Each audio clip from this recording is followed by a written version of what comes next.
Hello मेरे दोस्तों, क्या हाल है आप सबके। कैसे हो आप सब। आई होप आप सब बहुत बढ़िया रहेंगे। मैं बता दूं, मैं भी बहुत अच्छा हूँ। चलो, आज हमारा तीसरा लेक्चर का दिन है और हम आज ऑडिट आज ऐसा चैप्टर पढ़ेंगे जो कि इंटर के लिए भी और फाइनल दोनों के लिए एप्लीकेबल है। ऑडिट रिपोर्ट, इसमें हम 5 एसेज भी कवर कर लेते हैं। 700 की सीरीज वाले कौन कौन से, 700, 701, 705, 706 और 710। देखो, पढ़ाई तो करते ही करते हैं। अब ना पढ़ाई से पहले ना हमें आज सबसे पहले शपथ लेनी है। आज शपथ समारोह है हमारी क्लास का। 2 मिनट का ही होगा, लेनी पड़ेगी शपथ सबको। मैं 10 तक गिन रहा हूँ, जब तक आप अपने ना ये वाला आईसीआई वाला मॉड्यूल, सीएफ इंटर वाले बच्चे और सीए फाइनल वाले बच्चे, मेरे पास सीए फाइनल का है, ठीक है। अपना मॉड्यूल उठा लो हाथ में और ऐसे शपथ लेनी है मेरे साथ। आंखें बंद कर लेना अपनी, आंखें बंद करके शपथ लेनी। क्या बोलना है? हे आईसीआई, हे भगवान, ये सीए इंटर का जो मैं एग्जाम दे रहा हूं, इंटर वाले बच्चे भी बोलेंगे सिर्फ आंखें बंद करके, आंखें नहीं खोलनी, आंखें एकदम बंद करके। हे आईसीआई, हे भगवान, ये सीए इंटर का मैं ऑडिट का लास्ट पेपर दे रहा हूं।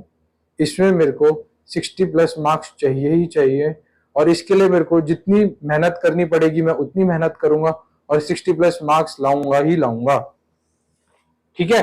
अब सीए फाइनल बच्चे उठा लो अपनी बुक्स, अब उन्हें भी यही सेम बोलना है, बस उसमें सीए फाइनल बोलना है। कैसे बोलना है?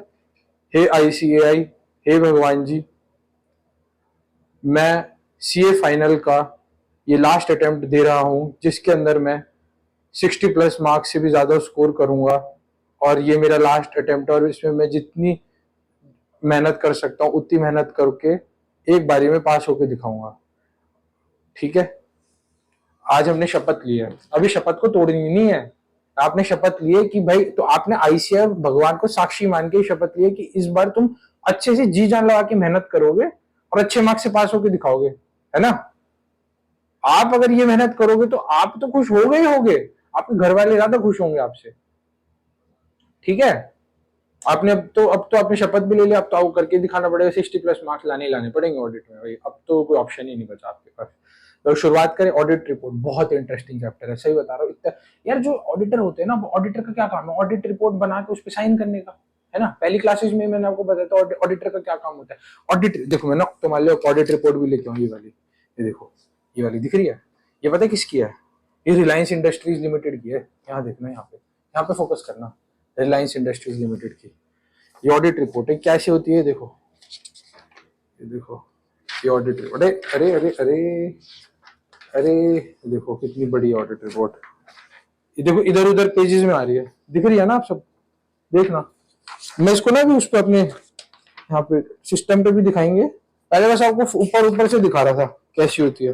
ये रिलायंस की ऑडिट रिपोर्ट है। लास्ट में देखो, लास्ट में आ रहे हैं ना नाम, डिलाइट का, और ये जो दूसरा चार्टर्ड अकाउंटेंट है, क्या नाम है, चतुर्वेदी एंड शाह एलएलपी। इन दोनों ने इस बार रिलायंस की ऑडिट रिपोर्ट बनाई है। इन्होंने दोनों ने फाइनेंशियल स्टेटमेंट, सारे जितने बैलेंस शीट पीएनएल है, सारा आइटम्स चेक करके इस पे साइन करते हैं लास्ट में। भाई जब भी तो ऑडिटर की साइन की इतनी वैल्यू होती है। आप समझ रहे हो ना मैं क्या कह रहा हूँ? इतनी मेहनत करके हम क्या, हमें ये इस चीज के पैसे मिलते हैं। इसकी इसकी ना, अगर अच्छा इसके अंदर मेरे पास अगर हुए ना रिलायंस के फाइनेंशियल स्टेटमेंट्स, तो उसके अंदर ना मैं आपको ऑडिट रिपोर्ट की ना फीस और बताता हूँ। ऑडिटर की, सॉरी, ऑडिट रिपोर्ट की नहीं, ऑडिटर की कितनी फीस है इसमें ना दिख जाएगी आपको ऑडिट की फीस। फिर आपको लगेगा कि यार मेहनत करने का कुछ तो फायदा मिलेगा हमें। पैसा बहुत मोटा पैसा मिलता है, दिखाता हूँ तुम्हें कितने रुपए मिले होंगे। अब देखो, ये कौन सा है, ये हो गया पीएनएल पे जाएंगे हम। पीएनएल ये रहा PNL other expenses, 31 note number. अब 31 नोट नंबर पे फटाफट जाते जाएंगे। 31 का नोट नंबर आ जाएगा, आने वाला आ गया, ठीक है। देखो, ठीक है। अब है हमारा पेमेंट टू ऑडिटर्स। ऑडिटर्स कितने रुपए लिख रहे हैं ये?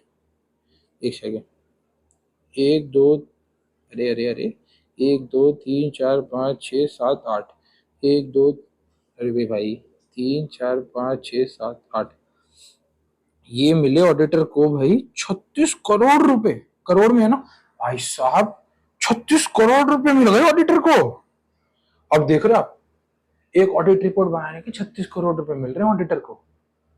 मेहनत करना है ना, फायदेमंद। भाई एक ऑडिट रिपोर्ट बनानी है, 36 करोड़ है साल में अंदर, और क्या चाहिए? भाई मेहनत कर लोगे तो देखो ये पैसा तुम्हें भी मिल जाएगा। एक बारी में सारे पेपर निकाल दो, फिर उसका पैसा ही पैसा है। देखो मैंने तुम्हें दिखाया कि ऑडिट रिपोर्ट की, ऑडिटर की फीस कितनी होती है, और ऑडिट रिपोर्ट तुम्हें दिखा भी दी है। ये रिलायंस की ऑडिट रिपोर्ट है। अब मैं ना तुम्हें ये बताता जाता हूँ ऑडिट रिपोर्ट के अंदर कैसे कैसे यार देखो हमें ना 700 की सीरीज सारी याद करनी है, 700 लेके 710 सब करेंगे। एक 720 उसके लिए अलग से मैं वीडियो डाल दूंगा, बट आज 710 तक ही हम रिस्ट्रिक्ट रहेंगे, नहीं तो वीडियो बहुत लंबी हो जाएगी। ठीक है, अब देखो क्या होता है।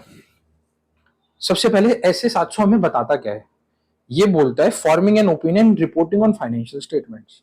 सेकंड हाइलाइटर अपना रख लेते हैं, ये वाले है ना, forming an opinion and reporting on financial statements. ये क्या है? यार ऐसे बोलता है हमें एक सेकंड यार, एक सेकंड बस, इसके अंदर कॉपी बनानी है एक।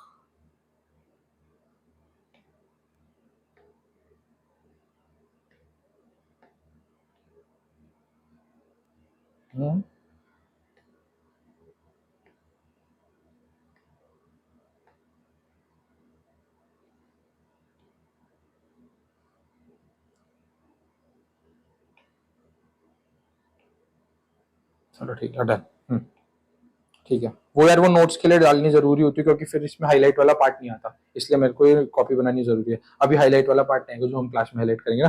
ठीक है, 700 सीरीज क्या बोलती है? 700 सीरीज बोलती है forming an opinion and reporting on financial statements. ये बोलता है हमें ऑडिटर को अपना ओपिनियन बना के और रिपोर्ट करना होगा फाइनेंशियल स्टेटमेंट्स में। अब देखो सबसे पहले इसका ना ऑब्जेक्टिव समझते हैं। ऑब्जेक्टिव क्या है कि भाई ऑडिटर का ऑब्जेक्टिव क्या है? अगर ये 700 बोलता क्या है कि हमें ओपिनियन फॉर्म करना है फाइनेंशियल स्टेटमेंट्स पर, जो हम इवेल्युएट करेंगे और कंक्लूजन करेंगे ड्रॉ उसका बाय ऑब्टेनिंग ऑडिट एविडेंस। अब क्या हुआ भाई, फाइनेंशियल स्टेटमेंट्स में अगर हमें किसी को ओपिनियन देना है, किसके बेसिस पे करेंगे? इवेल्युएट करेंगे फाइनेंशियल स्टेटमेंट्स कैसे हैं, उसमें कोई फ्रॉड तो नहीं है, उसमें कोई एरर तो नहीं है, और ऑडिट एविडेंस ऑब्टेन करेंगे। ऑडिट एविडेंस तुम दे रहे हो सब चीज के, तो मतलब तुम्हारे फाइनेंशियल स्टेटमेंट से कोई मटेरियल स्टेटमेंट है नहीं, फ्री फ्रॉम मटेरियल स्टेटमेंट। हम गारंटी नहीं दे रहे, हम अपना ट्रू एंड फेयर व्यू दे रहे, हाईएस्ट, कि हाँ भाई हमारे हिसाब से सब कुछ ठीक है, इसके बाद भी कोई फ्रॉड हो रहा है हमारी कोई जिम्मेदारी नहीं है। ठीक है, और एक्सप्रेस करना है अपना ओपिनियन। ठीक है, पहले तो ओपिनियन फॉर्म करा, उसे एक्सप्रेस करना है, कैसा ओपिनियन होगा, क्वालिफाइड होगा, एडवर्स होगा, डिस्क्लेमर ऑफ ओपिनियन होगा, और रिटर्न रिपोर्ट। ये जो रिपोर्ट दिखाई थी ना, ये दिस इज रिटर्न रिपोर्ट। इसी रिपोर्ट के पैसे हैं जो इतने से पेजेस है ना, ये जितने भी है 4 5 10 पेजेस हैं, इतने इसी चीज के पैसे हैं। देखो पर्पस क्या है ऑडिट रिपोर्ट का। अब ऑडिट रिपोर्ट बनाते क्यों है यार? पता है क्या होता है, अब जैसे इन्वेस्टर हो, जैसे आप इन्वेस्टर हो, मैं इन्वेस्टर हूँ, शेयर मार्केट में करते हो ना इन्वेस्ट, ये ना ये चीजें देखते हैं जो असली इन्वेस्टर होते हैं ना, कि भाई असलियत में पैसा लगाएंगे कितनी रिटर्न मिलेगी। अब क्या होगा, या रिलायंस में लगाना है, या फिर मेरे को आदित्य बिरला की कोई कंपनी में लगाना है, बिरला ग्रुप में लगाना है, या फिर मेरे को टाटा ग्रुप में लगाना है, वो कैसे कंपेयर करूंगा मैं?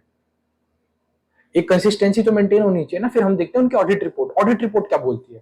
अब ऑडिट रिपोर्ट का फॉर्मेट अगर सेम होगा सबका, तो हम कंपेयर कर पाएंगे ना, हाँ भाई इस वाले रिलायंस का ऑडिटर ये चीज यहाँ पे बोल रहा है, टाटा का ऑडिटर ये चीज यहाँ पे बोल रहा है, तो भाई ये बताओ कि ये बिरला ग्रुप का ऑडिटर क्या बोल रहा है इस वाले केस में, या अदानी का ऑडिटर क्या बोल रहा है इस वाले केस में। उसमें तो कोई ऐसा चक्कर नहीं है ये। तो फिर इसके लिए क्या होता है, क्यों ये कंपेरेबल कंपेरेबल करने में बड़ी आसानी हो जाती है अगर ऑडिट रिपोर्ट की फॉर्मेट कंसिस्टेंसी बिल्कुल मेंटेन रहती है। तो क्या बोल रहा हूं मैं, हमें ऑडिट रिपोर्ट में कंसिस्टेंसी और कंपेरेबिलिटी मेंटेन करने के लिए ऑडिट रिपोर्ट बनानी पड़ती है। ऑडिट रिपोर्ट का ये जो एसए है ना 700, इसका पर्पस यही है, ताकि कंसिस्टेंसी और कंपेरेबिलिटी मेंटेन रखने के लिए, पैरिटी मेंटेन रखने के लिए बेसिकली, ताकि ना कंपेयर कर पाए जो असलियत इन्वेस्टर्स हैं, गवर्नमेंट है, कि हाँ भाई रिलायंस का ऑडिटर, रिलायंस ने तो भाई ये मतलब वो ना उसके अंदर ये वाली भी रिपोर्ट जाती है कि तुम अपने टाइमली ड्यूज पे कर रहे हो नहीं कर रहे हो। तो गवर्नमेंट भी चेक कर लेती है कि ऑडिटर बोल रहा है कि हाँ भाई रिलायंस ने तो अपने गवर्नमेंट ड्यूज टाइमली पे कर दिए, इन बाकी कंपनीज ने करे नहीं करे टाइमली पे। हम ऑडिट, हम एज ए इन्वेस्टर हम भी तो चाहते हैं ना कि भाई जो भी कंपनीज में हम पैसा लगा रहे हैं वो अपने कंप्लायंसेस को ढंग से फॉलो कर रही है नहीं कर रही है। फिर इससे क्या होता है यार, देखो अब इसकी ना जब ऑडिटर अपनी रिपोर्ट देता है ना, और जब वो अच्छे से प्रेजेंट करता है, ये जो इतने से कागज होते हैं ना इसमें सब कुछ डाल देता है वो, कि भाई फाइनेंशियल स्टेटमेंट्स में क्या है, बैलेंस शीट में क्या है, इसमें कोई घोड़ घपला तो नहीं है, कुछ है तो नहीं, कुछ ऊपर नीचे है तो बताओ, सब डाल देता है इसमें। तो इससे क्या है, इसकी ना इसकी वैल्यू बहुत बढ़ जाती है ये कागज के टुकड़े, बट इनकी वैल्यू बहुत है। 36 करोड़ रुपए दिए ऑडिटर को, रिलायंस ने ऐसे ही नहीं दे दिए, इस चक्कर में नहीं, इस चक्कर में ये जो इतने पेजेस दिख रहे हैं आपको, इतने से पेजेस, इस चक्कर में 36 करोड़ रुपए दे दिए रिलायंस ने ऑडिटर को, अपने डिलॉइट को। भाई ये भाई ऐसे थोड़ी पैसे कमाता है ऑडिटर। क्यों बोलते हैं भाई चार्टर्ड अकाउंटेंट ऑडिटर इसलिए बनता है ताकि पैसा कमाए, पैसा छापे मोटा। अब देखो, अब basic elements of audit report पे आते हैं, ठीक है। देखो अब क्या होता है यार, ऑडिट रिपोर्ट होती है ना, जो ऑडिट रिपोर्ट जैसे एक दायरे में ही तो चलेगी ना, एक स्टेप्स वाइज चलेगी ना, इसके बाद यही आना चाहिए, इसके बाद ये आना चाहिए, इसके बाद ये आना चाहिए, ऊपर नीचे। कभी टाइटल डाल दिया बीच में, पता ही नहीं है, एड्रेस डाल दिया बीच में, इसका क्या करूंगा भाई, एड्रेस ही बन गया, ऊपर होना चाहिए एक कंसिस्टेंसी। सब सारी ऑडिट रिपोर्ट ऐसी होती है। मैंने सिर्फ ये रिलायंस की तुम्हें एग्जांपल देने के लिए लिया है। अब यार ना मैंने दिखा नहीं पा रहा तुम्हें, इतनी बार बार करूंगा ना, इससे अच्छा ना तो मैंने ना यहाँ पे थोड़े से एक्सट्रैक्ट्स डाले, अगर दिक्कत होगी तो मैं तुम्हें यहाँ से भी दिखा दूंगा। पहले चालू करते हैं कि कैसे चालू होती है ऑडिट रिपोर्ट। ऑडिट रिपोर्ट में ना सबसे पहले आता है टाइटल। टाइटल बोलता है independent auditors report. Auditor independent है, ऑडिटर अपना जितने भी कंप्लायंसेस है कि वो एक तरह से कोई भी ग्लिच नहीं कर रहा है कंप्लायंसेस में, वो बिल्कुल इंडिपेंडेंट ऑडिटर है, उसका ट्रू एंड फेयर व्यू कोई हिला नहीं सकता है। समझ आ रही है इसका क्या मतलब है इंडिपेंडेंट ऑडिटर रिपोर्ट का, कि मतलब वो इंडिपेंडेंट है, उसने कोई शेयर हेल्ड नहीं करे, उसने कोई सिक्योरिटी में पैसा नहीं डाला है, तभी वो रिलायंस का ऑडिटर है। डिलॉइट है जो, उसने कोई उसकी जितनी भी ऑडिट टीम है वो सबका चेक करता है, तभी वो इंडिपेंडेंट ऑडिटर रिपोर्ट लिखता है। फिर एड्रेसी किसको, एज रिक्वायर्ड बाय सर्कमस्टांसेस। अब दिखाता हूँ, as required by circumstances Reliance में इसने क्या लिखा हुआ है, to the members of Reliance industries limited. ये बोल रहे हैं टू द मेंबर्स ऑफ, ये एड्रेसी होता है, एड्रेसी होता है जो जिसको एड्रेस करना है। अब यार हम रिलायंस, अगर हम रिलायंस इंडस्ट्रीज लिमिटेड की ऑडिट रिपोर्ट बना रहे हैं तो मेंबर्स को देने के लिए तो बना रहे हैं, जो बोर्ड ऑफ डायरेक्टर्स में मेंबर्स बैठे हैं कि हाँ भाई तुम्हारे मैनेजमेंट ने फाइनेंशियल स्टेटमेंट्स अच्छे से बनाए, इन्वेस्टर्स तुम्हारी कंपनी ने फाइनेंशियल स्टेटमेंट्स अच्छे से बनाए, है ना। यही है अपना एड्रेसी का मतलब। और तुमने ये इसके थ्रू भी देख लिया, ऑडिट रिपोर्ट ऐसे ही चलती है, ऐसी फॉर्मेट में चलती है। फिर ऑडिटर्स ओपिनियन बताएगा। ऑडिटर ओपिनियन देखो, ये मैंने ना क्या करा, स्क्रीनशॉट ही ले लिए यहाँ पे दिखाने की वजह, क्योंकि इसमें ना काफी सारी चीजें हैं। अब यहाँ से देखते रहना, पहले ना ये पढ़ते हैं। ये बोलता है ऑडिटर ओपिनियन में क्या क्या चीजें होनी चाहिए। ऑडिटर ओपिनियन में क्या करना चाहिए, identify the entity whose financial statements are audited. अब कौन सी एंटिटी है कि जिसके फाइनेंशियल स्टेटमेंट्स हम ऑडिट कर रहे हैं, रिलायंस इंडस्ट्रीज। देखो रिलायंस इंडस्ट्रीज का नाम आ रहा है ना, देखो we have audited the company standalone financial statements of Reliance industries limited, आ गया ना। फिर आ रहा है state the financial statements have been audited. ये बोल रहे वी हैव ऑडिटेड, बोल रहे हैं वी हैव ऑडिटेड। हमने बोल दिया कि हाँ भाई तुमने ऑडिट करा है फाइनेंशियल स्टेटमेंट्स का। इन्होंने स्टेट भी कर दिया कि हाँ भाई फाइनेंशियल स्टेटमेंट्स का ऑडिट हमने करा। और किसका करे, रिलायंस इंडस्ट्रीज लिमिटेड का। फिर identify the title of each statement. अब स्टेटमेंट में क्या क्या आती है, balance sheet, PNL, cash flow statement, notes to account, सब आता है। इन्होंने ये बता दिया यहाँ पे कि देखो भाई हमने क्या करा है, हमने ऑडिट करा है company standalone financial statements का। कंसोल भी बनता है क्योंकि इसके सब्सिडरी अकाउंट्स भी होते हैं, बट अब ये हम दे रहे हैं स्टैंड अलोन फाइनेंशियल स्टेटमेंट्स की ऑडिट रिपोर्ट। तो इसके पर्सपेक्टिव से बताया कि यहाँ पे statement of Reliance industries limited which include joint operations which comprise balance sheet 31 मार्च 2023 की। इसमें आ रहा है statement of profit and loss account including OCI बनाते हैं ना, छोटा सा अकाउंट बनता है नीचे, statement of profit and loss के, वो वाला अकाउंट भी आ गया।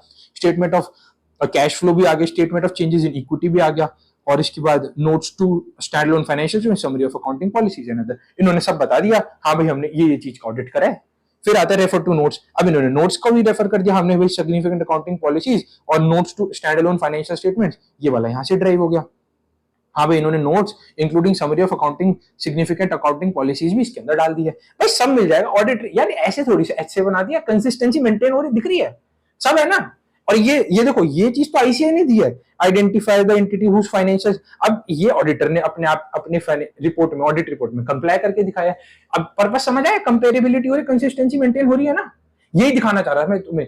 अब ये ऐसे रिलायंस का मैंने तुम्हें एक्सट्रैक्ट दिया, मैं सारी तो लगा नहीं सकता यहाँ पे, मैंने रिलायंस के एग्जांपल से तुम्हें ये प्रूफ करके दिखा दिया कि ऑडिट रिपोर्ट कंसिस्टेंसी भी होती है और कंपेरेबिलिटी, पैरिटी मेंटेन होती है, ठीक है। अब उसके अंदर date and period covered by each financial statements, कौन से फाइनेंशियल स्टेटमेंट डेट कवर करें, इसमें लास्ट में बता रहे हैं हमारा ओपिनियन है, और हम ना 31 मार्च के फाइनेंशियल स्टेटमेंट्स ऑडिट कर रहे हैं, year ended on that date, इसके फाइनेंशियल स्टेटमेंट। इन्होंने सब कुछ बता दिया।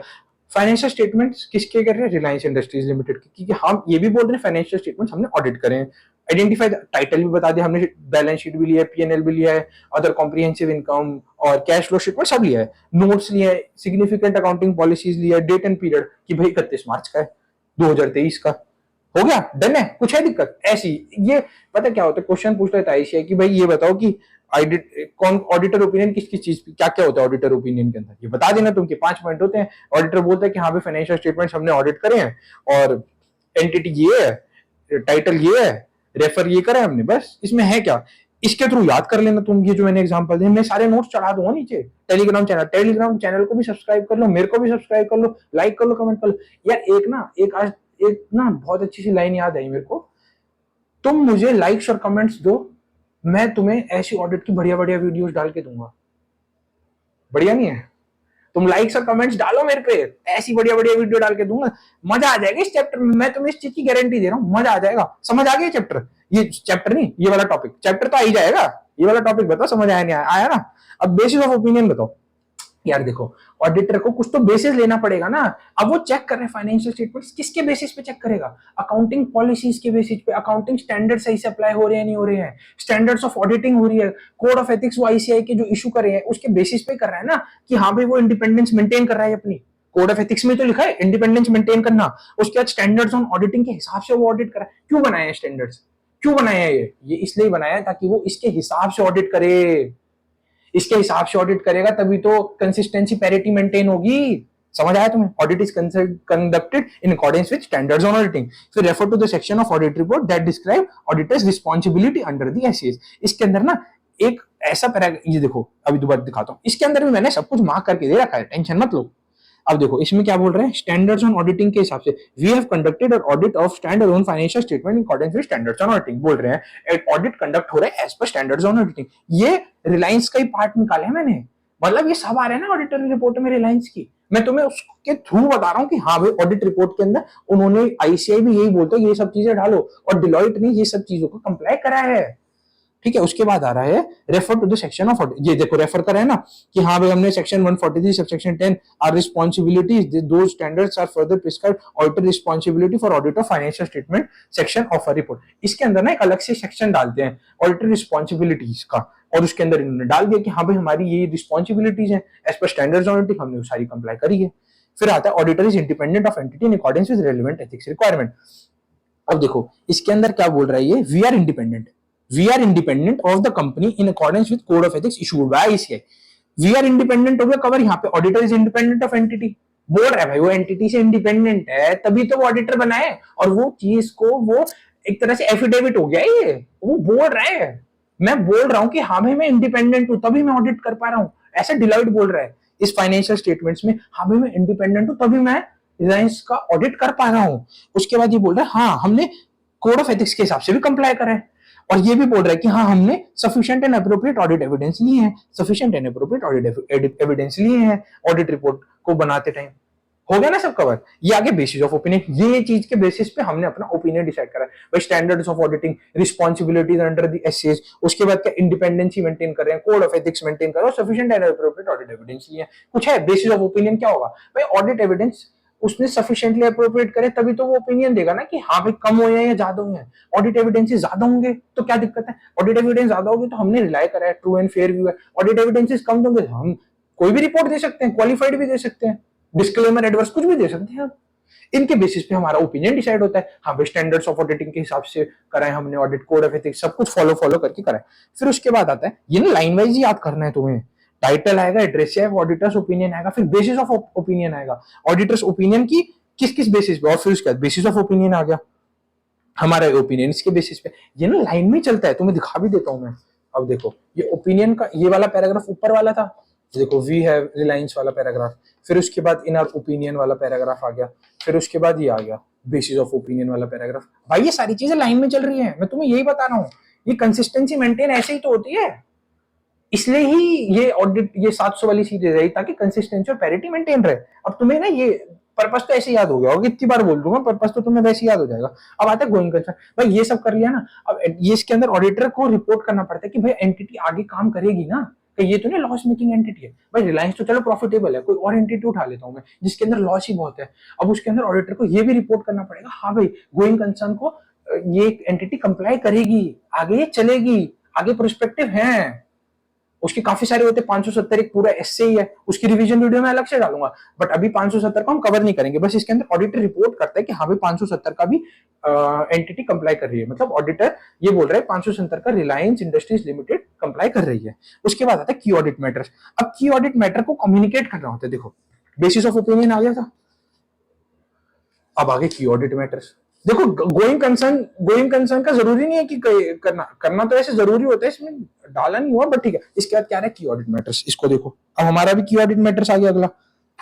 की ऑडिट मैटर्स एसए 701 बताता है की ऑडिट मैटर्स आने चाहिए। यार ये जो पोजीशनिंग है ना, basis of opinion, going concern, की ऑडिट मैटर्स के बाद क्या आता है, की ऑडिट मैटर्स से पहले क्या आता है, ये एमसीक्यूज में पूछ लेता है सीए फाइनल में। तो बहुत सारे एमसीक्यूज डाले हुए हैं इसके बेसिस पे कि कौन सी चीज कब आएगी, इससे पहले आएगी, इससे बाद में आएगी, इसके बाद क्या आएगा, कुछ भी पूछ लेता है इसे। तो तुम्हें इसकी पोजीशनिंग याद रखनी बड़ी जरूरी है। अब की ऑडिट मैटर्स कब कब डालते हैं की ऑडिट मैटर्स, अगर लिस्टेड एंटिटी होगी, भाई रिलायंस लिस्टेड है, की ऑडिट मैटर्स आ रहे हैं, दिख रहे हैं। ये देखिए, देखो ये की ऑडिट मैटर्स दिख रहे हैं। हाँ, फिर उसके बाद की ऑडिट मैटर्स के बाद responsibilities of management for financial statement. अब इसके अंदर रिस्पॉन्सिबिलिटीज आगे जाके आ जाएगा, रिस्पॉन्सिबिलिटीज ऑफ फाइनेंशियल। ये देखो अभी वो की ऑडिट मैटर्स के बाद वो चल रहा है, की ऑडिट मैटर्स के रिस्पॉन्सिबिलिटीज चालू हो गई।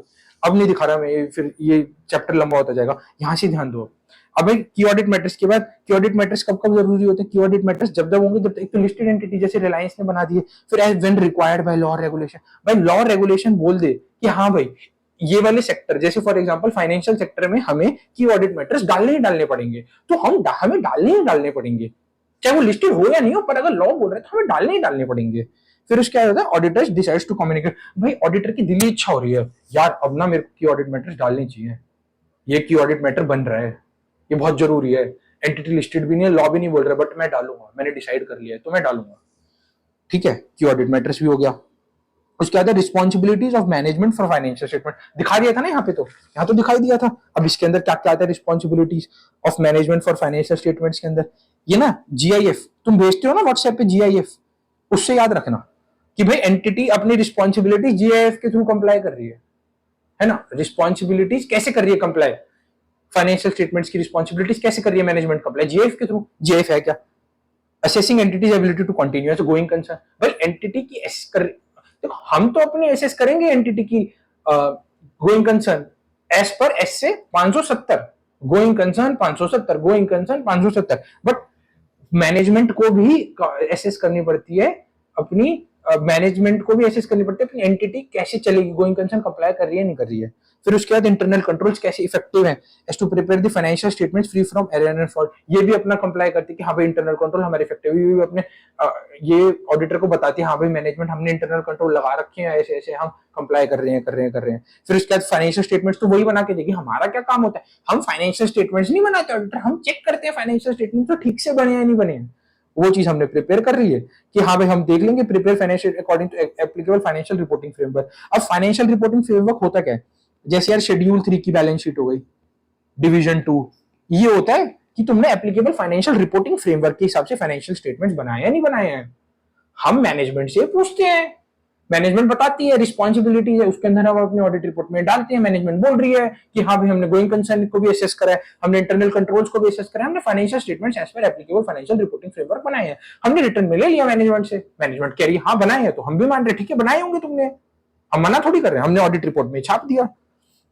अब क्या करें, ऑडिटर्स रिस्पॉन्सिबिलिटी, ये ऑडिटर ये तो ये ना बहुत सारा होता है, यहाँ पे से स्टार्ट हो जाते हैं ऑडिटर रिस्पॉन्सिबिलिटीज क्या। अब auditor responsibility for audit of financial statement, sorry हाँ, तो auditor responsibility for audit of financial statements. अब ऑडिटर को अपनी क्या क्या रिस्पॉन्सिबिलिटीज का कंप्लाई करना पड़ेगा, और वो सब लिख देगा अपनी ऑडिट रिपोर्ट में कि हाँ भाई मैं इन रिस्पॉन्सिबिलिटीज का कंप्लाई करूंगा ऑडिट रिपोर्ट में, और ये मैं छाप देता हूँ ऑडिट रिपोर्ट में। क्या क्या छाप रहा है वो, ऑडिटर रिपोर्ट शैल, ऑडिटर रिपोर्ट शैल स्टेट क्या क्या, ये ऑब्जेक्टिव क्या ऑडिटर का, ऑब्जेक्टिव क्या ऑडिटर का, to obtain reasonable assurance that financial statements are free from material misstatements whether due to fraud और एरर।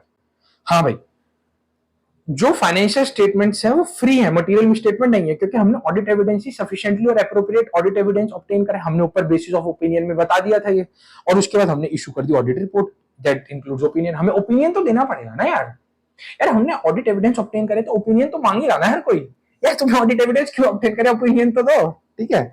उसके बाद बोल रहे हैं ये बोलता है, देखो ऑडिटर बोलता है कि भाई रीजनेबल इंश्योरेंस तो मैं ऑब्टेन कर रहा हूं, बट ये ना हाई लेवल ऑफ इंश्योरेंस है, बट गारंटी नहीं है कि भाई मटेरियल मिसस्टेटमेंट होंगे नहीं होंगे। क्या बोल रहा है ऑडिटर, पढ़ते हैं, लाइन पढ़ो, समझ आ जाएगा एक बार में। Reasonable assurance is high level of assurance but not a guarantee that audit is conducted in accordance with SAS will always detect material misstatement। ये कह रहे हैं भाई हम ऐसे सारे कंप्लाई कर रहे हैं, रीजनेबल इंश्योरेंस हम दे रहे हैं, बट हम गारंटी नहीं दे रहे कि अब भी फ्रॉड और एरर नहीं होंगे। हमने अपना हाईएस्ट टेक्निक लगा ली, हमने हाईएस्ट ऑडिट प्रोसीजर लगा लिए और हमें कोई मटेरियल मिसस्टेटमेंट डिटेक्ट नहीं हुई है, बट इसके बाद भी हो जाए तो हमारी रिस्पॉन्सिबिलिटी नहीं है। उसने पहले ही अपने आप को क्लियर कर दिया। ये ऑडिट रिपोर्ट है भाई, वो अपनी रिस्पॉन्सिबिलिटीज बता रहे हैं ना। अगर वो नहीं बताएगा तुम तो अगली बार चढ़ जाओगे भाई तुम एक फ्रॉड आ गया, ऑडिटर बोलेगा भाई देखो मैंने तो ऑडिट एविडेंस लिए थे, देख लो ये सब है, मेरी कोई गलती नहीं है। वो अपने हाथ ऊपर खड़े कर देगा ऐसे, मेरी कोई गलती नहीं है, ना ना ना मेरी कोई गलती नहीं है, मैंने तो देखो ऑडिट एविडेंसेस ऑब्टेन करे, तो अब नहीं निकला फ्रॉड और एरर, मैं क्या करूं। इसलिए उसने पहले क्लियर कर दिया रीजनेबल एश्योरेंस दे रहा हूं मैं हाई गारंटी नहीं दे रहा कि मिसस्टेटमेंट मिलेंगे नहीं, हो सकता है मिसस्टेटमेंट मिले, misstatement can arise from fraud और एरर। और ठीक है ना। उसके बाद कह रहा है consider material if individual aggregate could reasonably expect to influence the economic decision of user. अब ये बोल रहा है जो फ्रॉड और एरर की वजह से मिसस्टेटमेंट आए हैं वो मटेरियल कब माने जाएंगे, जब इंडिविजुअल और जब हम एग्रीगेट लगाएं, जितनी मटेरियल मिसस्टेटमेंट हमें मिली एग्रीगेट, समझ लो सब कुछ मिला मिलू के लगाएं, तो वो अगर economic decision of users of financial statements को इफेक्ट कर रहे हैं, अगर कर रहे हैं तो वो फ्रॉड और एरर है और वो मटेरियल मिसस्टेटमेंट है। बट अगर वो इफेक्ट नहीं कर रहे इकोनॉमिक डिसीजन क्या होता है यूजर्स का, कि पैसा लगाना है या नहीं लगाना है, अगर वो इसकी वजह से इफेक्ट हो रहे हैं मटेरियल मिस्टेट की, वो भाई पैसा लगाता लगाता बंदा रुक गया, तो भाई वो फ्रॉड और एरर है, मटेरियल मिसस्टेटमेंट एग्जिस्ट कर रहे हैं अगर ऐसा कोई मटेरियल मिसस्टेटमेंट मिला तो। ठीक है, उसके बाद बोल रहे हैं अब वो मटेरियलिटी की डेफिनेशन भी बताते हैं। यार किसी के लिए मटेरियलिटी 100 रुपए, और जैसे रिलायंस इंडस्ट्रीज है भाई बहुत बड़ी एंटिटी है, इसका जो मटेरियलिटी लेवल होगा ना कई करोड़ों रुपए होगा। वो कहेगा एक आध 2-3 करोड़ तक अगर कुछ हो रहा है ना छोड़ दो भाई, बहुत बड़ी एंटिटी, कब तक चेक करेगा ऑडिटर, एक एक रुपए को थोड़ी चेक करेगा, वो चेक करता है इन करोड़। अब इनके फाइनेंशियल स्टेटमेंट्स मैंने तुम्हें दिखाए थे ना, फाइनेंशियल स्टेटमेंट्स किसमें प्रिपेयर रखे थे, देखो यहाँ पे लिखा भी हुआ है, क्या लिखा हुआ है बड़ा बड़ा इन। अबे भाई क्या कर रहा है ये, आराम से चल, कहां भाग गया, ये रहा देखो इन करोड़, ये सारे फाइनेंशियल स्टेटमेंट्स करोड़ में प्रिपेयर है, इनका मटेरियलिटी लेवल भी ना करोड़ में होगा। मेरे को तो पता नहीं है, डिलॉयट ने ऑडिट करा है, मैं तो तुम्हें बता रहा हूँ कि इनका मटेरियलिटी करोड़ में होगा, कि एक आध करोड़ का इधर उधर तो कोई फर्क नहीं पड़ रहा, एंटिटी बढ़िया हो सकता है इधर उधर, इतना हिसाब किताब हम भी नहीं रख पाते, मैनेजमेंट बोल देगी 1 मिनट में, तो वो ऑडिटर अपनी मटेरियलिटी लेवल सेट करते हैं कि हाँ भाई मैं इससे ऊपर का सामान चेक करूंगा, इससे नीचे का मैं कब तक चेक करूंगा, लाख लाख रुपए के इनवॉइसेस थोड़ी मंगाऊंगा, इतनी बड़ी एंटिटी है, मैं तो बस इसके ऊपर के लेवल के इनवॉइसेस मंगाऊंगा। हाँ भाई मैंने मटेरियलिटी वो एप्लीकेबल फाइनेंशियल रिपोर्टिंग फ्रेमवर्क के हिसाब से मटेरियलिटी की डेफिनेशन भी दे दी, हाँ भाई मेरे हिसाब से मटेरियलिटी है और ये मटेरियलिटी है। ठीक है, उसके बाद ऑडिट रिपोर्ट शैल तो हो गया, शैल स्टेट, अब शैल फर्दर स्टेट। ऑडिटर को ये भी स्टेट करना पड़ता है, उसने ऊपर अपनी रिस्पॉन्सिबिलिटी बता दी कि हाँ भाई मेरे को रीजनेबल एश्योरेंस ऑब्टेन करना है, मेरे को फॉर्म करना है ओपिनियन, और मैंने रीजनेबल एश्योरेंस भी बता दिया कि गारंटी नहीं है। उसके बाद आता है कि इसको ये भी स्टेट करना है कि हाँ भाई उसने ना प्रोफेशनल जजमेंट पूरी एक्सरसाइज करी है, और साथ ही स्केप्टिसिज्म भी, भाई 360 दिमाग, स्केप्टिसिज्म मतलब 360 डिग्री दिमाग चलाना होता है, इधर उधर सब जगह देखते हैं, अरे हाँ यहाँ पे भी फ्रॉड हो सकता है, यहाँ पे भी। भाई ऑडिटर ना एकदम जासूस होता है, ओहो यहाँ पे फ्रॉड मिल सकता है, वो वहां पे जाके चेकिंग कर लेगा, यहाँ पे फ्रॉड मिल सकता है, वहां जाके चेकिंग कर लेगा। भाई प्रोफेशनल स्केप्टिसिज्म ही होता है ना, ऑडिटर को दिमाग खुला रखना है, दिमाग बंद करके ऑडिट मत करना कभी भी। अगर तुम भी ऑडिटर बनो आगे जाके, दिमाग एकदम खोल के हर चीज पे क्वेश्चन पूछने लग जाना कि ये कैसे, मैनेजमेंट को कर देना परेशान दुखी। हम मैं जब था ना ऑडिटर, मेरे से तो मैनेजमेंट दुखी हो जाती थी, शांत सर आप कितने सवाल पूछोगे, आपको तो बिल्कुल सेटिस्फेक्शन ही नहीं मिलती, आपको तो लगता है हम फ्रॉड करके बैठे हैं। मैंने कहा मैं ऑडिटर हूं, मैं तो सब पूछूंगा, तुम्हें देना पड़ेगा, तुम्हारी रिस्पॉन्सिबिलिटी है। फिर उसके बाद describe audit by stating auditor responsibilities are. अब देखो ऑडिटर रिस्पॉन्सिबिलिटी बहुत आसान है, इसकी मेमोरी टेक्निक है फेयर गेम। क्या क्या auditor responsibility, to identify and assess the risk of material misstatement, to obtain understanding of internal control. भाई अंडरस्टैंडिंग पहले ऑटोमेटेड एनवायरनमेंट में भी बताया था ना तुम्हें, इंटरनल कंट्रोल क्यों जरूरी है ना। इंटरनल कंट्रोल देखो, to identify and assess the risk of material misstatement due to error fault for designing audit procedures. भाई अगर रिस्क ऑफ मटेरियल मिसस्टेटमेंट को आइडेंटिफाई असेस नहीं करेगा तो आगे के ऑडिट प्रोसीजर्स कैसे बनाएगा ऑडिटर। तो ये वो स्टेट कर देता है अपनी रिस्पॉन्सिबिलिटी में कि मेरी रिस्पॉन्सिबिलिटी है रिस्क ऑफ मटेरियल मिसस्टेटमेंट को आइडेंटिफाई करना, बिकॉज उसके बेसिस पे मैं अपने आगे के ऑडिट प्रोसीजर करूंगा कि मेरे को क्या क्या चीजें मंगानी है और क्या क्या करना है। हाँ भाई मेरे को एक्सटर्नल कंफर्मेशन मंगानी पड़ेगी, मेरे को ये करना पड़ेगा, मेरे को मैनेजमेंट से रिटर्न रिप्रेजेंटेशन लेनी पड़ेगी। 580 ऐसे बोलता है ना, एक्सटर्नल कंफर्मेशन 505, 505 है ना, हाँ 510 क्या बोलता है, ओपनिंग बैलेंसेस चेक करने हैं हमारे को, ये सब बताता है ऑडिटर। किसमें identify due to error for designing audit procedure obtain sufficient and appropriate audit evidence. भाई रिस्क ऑफ मटेरियल मिसस्टेटमेंट कैसे आइडेंटिफाई करेगा, by obtaining sufficient and appropriate audit evidence. ये वो अपनी ऑडिटर रिस्पॉन्सिबिलिटी में डाल देता है। फिर वो इंटरनल कंट्रोल पे चेक, इंटरनल कंट्रोल भी चेक करता है। क्यों करता है चेक, अगर इंटरनल कंट्रोल इफेक्टिव हुए तो क्या होगा, अगर इंटरनल कंट्रोल्स इफेक्टिव है तो ऑडिट प्रोसीजर्स कम करेगा, वो इंटरनल कंट्रोल्स इनइफेक्टिव हुए तो ऑडिट प्रोसीजर्स वो ज्यादा करेगा। मतलब इंटरनल कंट्रोल्स अगर इनइफेक्टिव हुए तो मतलब भाई तुम्हारे कंट्रोल ही नहीं है, तुम भाई कुछ भी हो रहा है कभी भी हो रहा है ऑर्गेनाइजेशन में, तो वो जो टेस्ट ऑफ डिटेल्स करते हैं ना बाद में, जो इनवॉइसेस के सैंपल्स मंगाते हैं वो ज्यादा मंगाएगा, ज्यादा ज्यादा क्वांटिटी में। भाई आन दो, मेरे को नहीं पता, मैं तो सारे मांगूंगा, मेरे को दोगे तुम, मैं नहीं दूंगा ऐसे बिना बिना उसके ओपिनियन अपना, तुम्हें देना पड़ेगा, अड़ जाएगा ऑडिटर। भाई तुम सब फोन पे अगर देख रहे हो तो बहुत अच्छी बात है, अगर लैपटॉप पे देख रहे हो ना फोन को कर दो साइड में, ये बहुत इंटरेस्टिंग टॉपिक चल रहा है और मैं पूरी जी जान से मेहनत कर रहा हूं, प्लीज ठीक है, जी जान से मेहनत कर रहा हूं मैं, मेरे देख रहे हो पसीने भी आ गए हैं, ऐसे थोड़ी होगा। भाई तुम भी सुनो, मैं भाई टाइम वेस्ट करने तुम भी नहीं आए, मैं भी नहीं आया, इसलिए मेरी बात ध्यान से सुनो, बहुत अच्छे से पढ़ेंगे, ऐसे पढ़ते रहेंगे, ठीक है। अंडरस्टैंड क्या करना है, इंटरनल कंट्रोल। इंटरनल कंट्रोल क्या होता है, इंटरनल कंट्रोल ये देखता है कि भाई ऑडिटर जो भाई वो जो मैनेजमेंट के इंटरनल कंट्रोल है क्या, कि भाई वो डेटा सही से डल रहा है नहीं डल रहा है, वो पूरा प्रोसेस फॉलो नहीं हो रहा है, हमने उस पर अंडरस्टैंडिंग ली कि हाँ पे इनके इंटरनल कंट्रोल इफेक्टिव है तो ऑडिट प्रोसीजर्स हम कम कर देंगे, अगर इंटरनल कंट्रोल इनइफेक्टिव है तो ऑडिट प्रोसीजर ज्यादा बढ़ा देंगे। क्या वो ये डिजाइन और ऑडिट प्रोसीजर का ही काम है भाई, ये identify and assess the risk of material misstatement क्यों करते हैं या इंटरनल कंट्रोल क्यों समझते हैं, by for designing further audit procedures but not for expressing an opinion effective. हम आईसी इंटरनल कंट्रोल्स पे ना कभी भी अपना ओपिनियन नहीं देते या ओपिनियन नहीं देते, हम सिर्फ ये बताते इफेक्टिव है या नहीं है। हमें क्या मतलब, हम ओपिनियन नहीं देंगे, हम देंगे कि इफेक्टिवनेस है या नहीं है, बस दैट्स इट। ऑडिटर रिस्पॉन्सिबिलिटी अपनी बता देता है और फिर वो करता है to evaluate appropriateness of accounting policy. भाई तुम अकाउंटिंग पॉलिसीज को ढंग से फॉलो कर रहे हो नहीं कर रहे हो, और एप्रोप्रिएट अकाउंटिंग पॉलिसीज ही लगा रहे हो ना, भाई इंडिया से तो वहां इंडिया ही लगा रहे हो ना, स्टैंडर्ड्स अकाउंटिंग स्टैंडर्ड्स या अकाउंटिंग पॉलिसी जो भी है, जैसे अकाउंटिंग एस्टिमेट्स हैं वो ढंग से ले रहे हो और जो भी उसके रिलेटेड डिस्क्लोजर्स है वो ढंग से फुलफिल कर रहे हो, हम सब कुछ देखते हैं, हमारी रिस्पॉन्सिबिलिटी ऑडिटर की, और ये हम ऑडिट रिपोर्ट में खुला खुला भौंक भौंक के बोल भी देते हैं कि हाँ भाई ये चीज मैं कर रहा हूँ, ये चीज मैं इवेल्युएट कर रहा हूँ, अकाउंटिंग पॉलिसी ढंग से अप्लाई नहीं। भाई ये बोल रहे हैं, ये सब चीजें ना इसमें लिखी हुई है, ऑडिटर बोलता है ये सब कुछ मैं कंप्लाई कर रहा हूँ। फिर क्या कहता है, conclude appropriateness management use of going concern. अब और ऑडिटर ये भी बोलता है कि भाई मैनेजमेंट ने जो गोइंग कंसर्न कराया है वो ढंग से कराया नहीं कराया है, कि अब भी अनसर्टेनिटी एग्जिस्ट करती है कि भाई एंटिटी तो आगे जाके बंद हो जाएगी, इसमें तो लॉस है, तो वो चीज भी वो एक्सेस करता है कि अनसर्टेनिटी तो नहीं है जिसकी वजह से entity ability to going concern पे कुछ इफेक्ट हो। हाँ भाई मैनेजमेंट कहती तो रही है बट अप्रोप्रिएटनेस तो चेक करनी पड़ेगी ना, गोइंग कंसर्न एंटिटी ठीक से बोल भी रही है नहीं बोल रही, एंटिटी कुछ भी बोल रही है हम कुछ भी मान लेंगे, ऐसा नहीं होता है। मैनेजमेंट जो बोलेगी ना हर चीज का प्रूफ लेते हैं, रिटर्न रिप्रेजेंटेशन लेते हैं, ऐसे नहीं मानते हम किस चीज का। ऑडिटर का काम ही ये होता है, whether financial statements are prepared in as per fair presentation framework. भाई तुम शेड्यूल 3 डिवीजन 2 के हिसाब से फाइनेंशियल स्टेटमेंट्स बना रहे हो ना, देखो ऊपर भी हमने कहीं करा था, देखो रिस्पॉन्सिबिलिटी मैनेजमेंट बोल तो रहा है कि मैं financial statements as per schedule 3 division 2 के हिसाब से, भाई ऑडिटर की रिस्पॉन्सिबिलिटी है ना चेक करने की, भाई फेयर रिप्रेजेंटेशन फ्रेमवर्क के हिसाब से बना रहे financial statement, presentation structure content सब कुछ सही आ रहा है नहीं आ रहा है, कौन सी शेड्यूल 3 डिवीजन 2 शेड्यूल 2 डिवीजन कुछ भी, ये इस सब इसके हिसाब से बन रहा है ना। ये ऑडिटर बोल देता है कि हाँ भाई मैं तो चेक करूंगा, भाई मैं तो सब कुछ चेक करूंगा, मैं ऑडिटर हूं, मैं तो सब कुछ चेक करूंगा।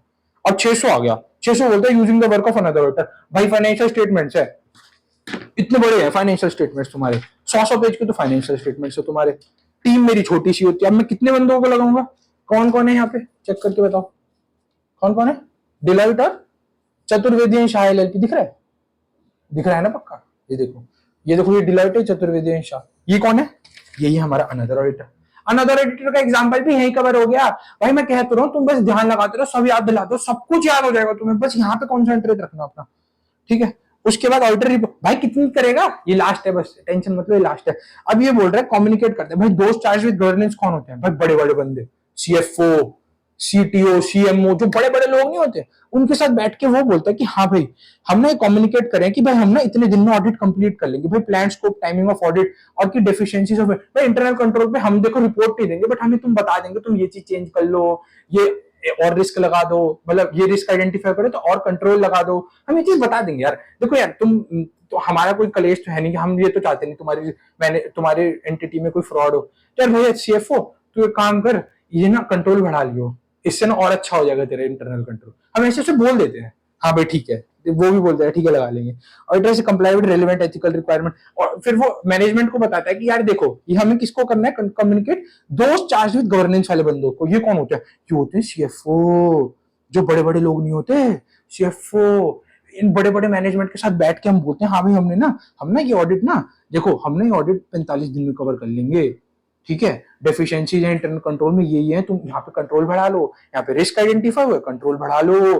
फिर उसके बाद बोलेंगे कि हाँ भाई कंप्लाइड कर लो रेलेवेंट एथिकल रिक्वायरमेंट से regarding independence and communicate relationship, सारी रिलेशनशिप बता देंगे कि हमने कोई भी एक्स्ट्रा, हमने सिक्योरिटी में पैसा नहीं डाला है, कोई भी शेयर नहीं खरीदा है तुम्हारा, है ना।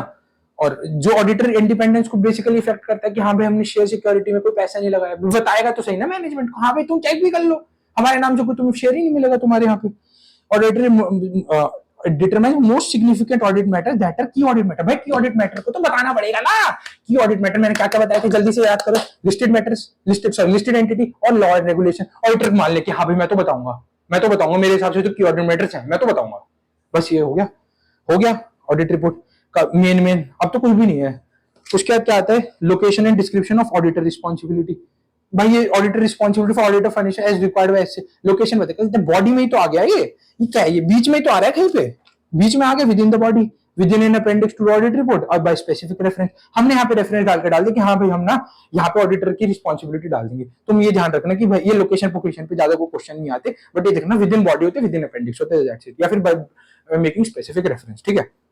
अब अदर रिपोर्टिंग रिस्पॉन्सिबिलिटीज में क्या आता है? कारो रिपोर्ट सुनिए, कारो रिपोर्ट जो हम याद करते हैं, जो कि भाई पहले फिक्स्ड एसेट्स आते हैं, फिर इन्वेंट्री, फिर लोन्स एंड एडवांसेस, फिर ये दोबारा लोन आता है कोई 186 वाला, फिर उसके बाद पब्लिक डिपॉजिट्स, जैसे सीरीज चलती है पूरी कारो की, ये रिपोर्ट आती है, report on other legal and regulatory requirement. Auditor address करता है कि हाँ भाई मैंने कारो रिपोर्ट भी चेक करी है, उसकी अप्रोप्रिएट हेडिंग क्या होती है, ये बोल रहे हैं ना अप्रोप्रिएट हेडिंग, और अप्रोप्रिएट हेडिंग अप्रोप्रिएट कारो रिपोर्ट। इसका ये इसके बाद ये जैसे उसने सब कुछ कर दिया, उसने बता दिया और उसने कारो रिपोर्ट भी छाप दी, फिर उसके अंदर ये report on audit of financial statements हो गया।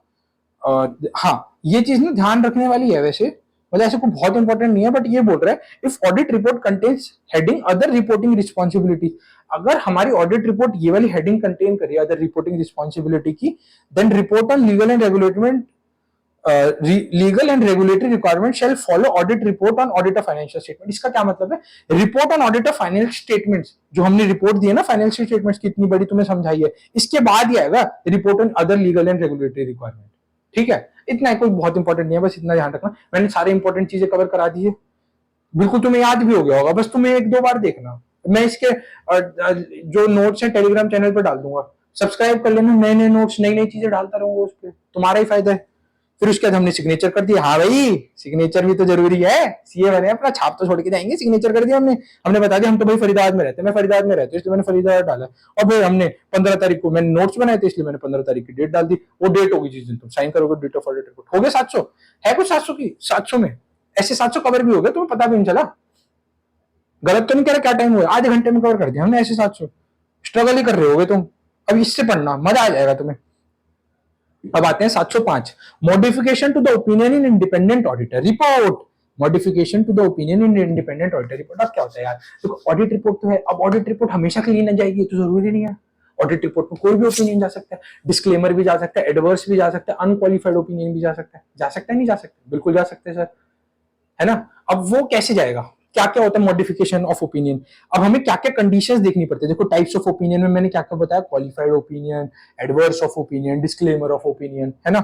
ये होते हैं वो वाले ओपिनियन, थोड़े समझ रहे हो, थोड़े गंदे वाले, मतलब इसको अगर इन्वेस्टर देखेगा ना वो एक बार के लिए है बेकार कंपनी, इसमें लगा रहे हैं पैसा, है बेकार कंपनी है, इसलिए ये वाला ना बहुत डरती है कंपनियां ये वाले ओपिनियन आने से, इसलिए कंपनी अपने फाइनेंशियल स्टेट, भाई पैसा नहीं लगाएगा उसका तो शेयर गिर जाएगा ना, ऑडिटर ने पैसा लगाने से, ऑडिटर कह रहा हूं, इन्वेस्टर्स ने पैसा लगाने से अगर मना कर दिया तो पैसा, उसका तो शेयर प्राइस गिर जाएगा, ढप से नीचे आ जाएगा। इसलिए ना ये ओपिनियन नहीं आना चाहिए।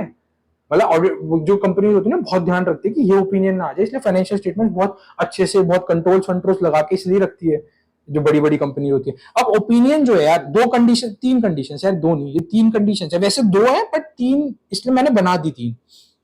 क्या कहीं पर देखते हैं कि whether financial statements are material misstatement after obtaining sufficient and appropriate audit evidence.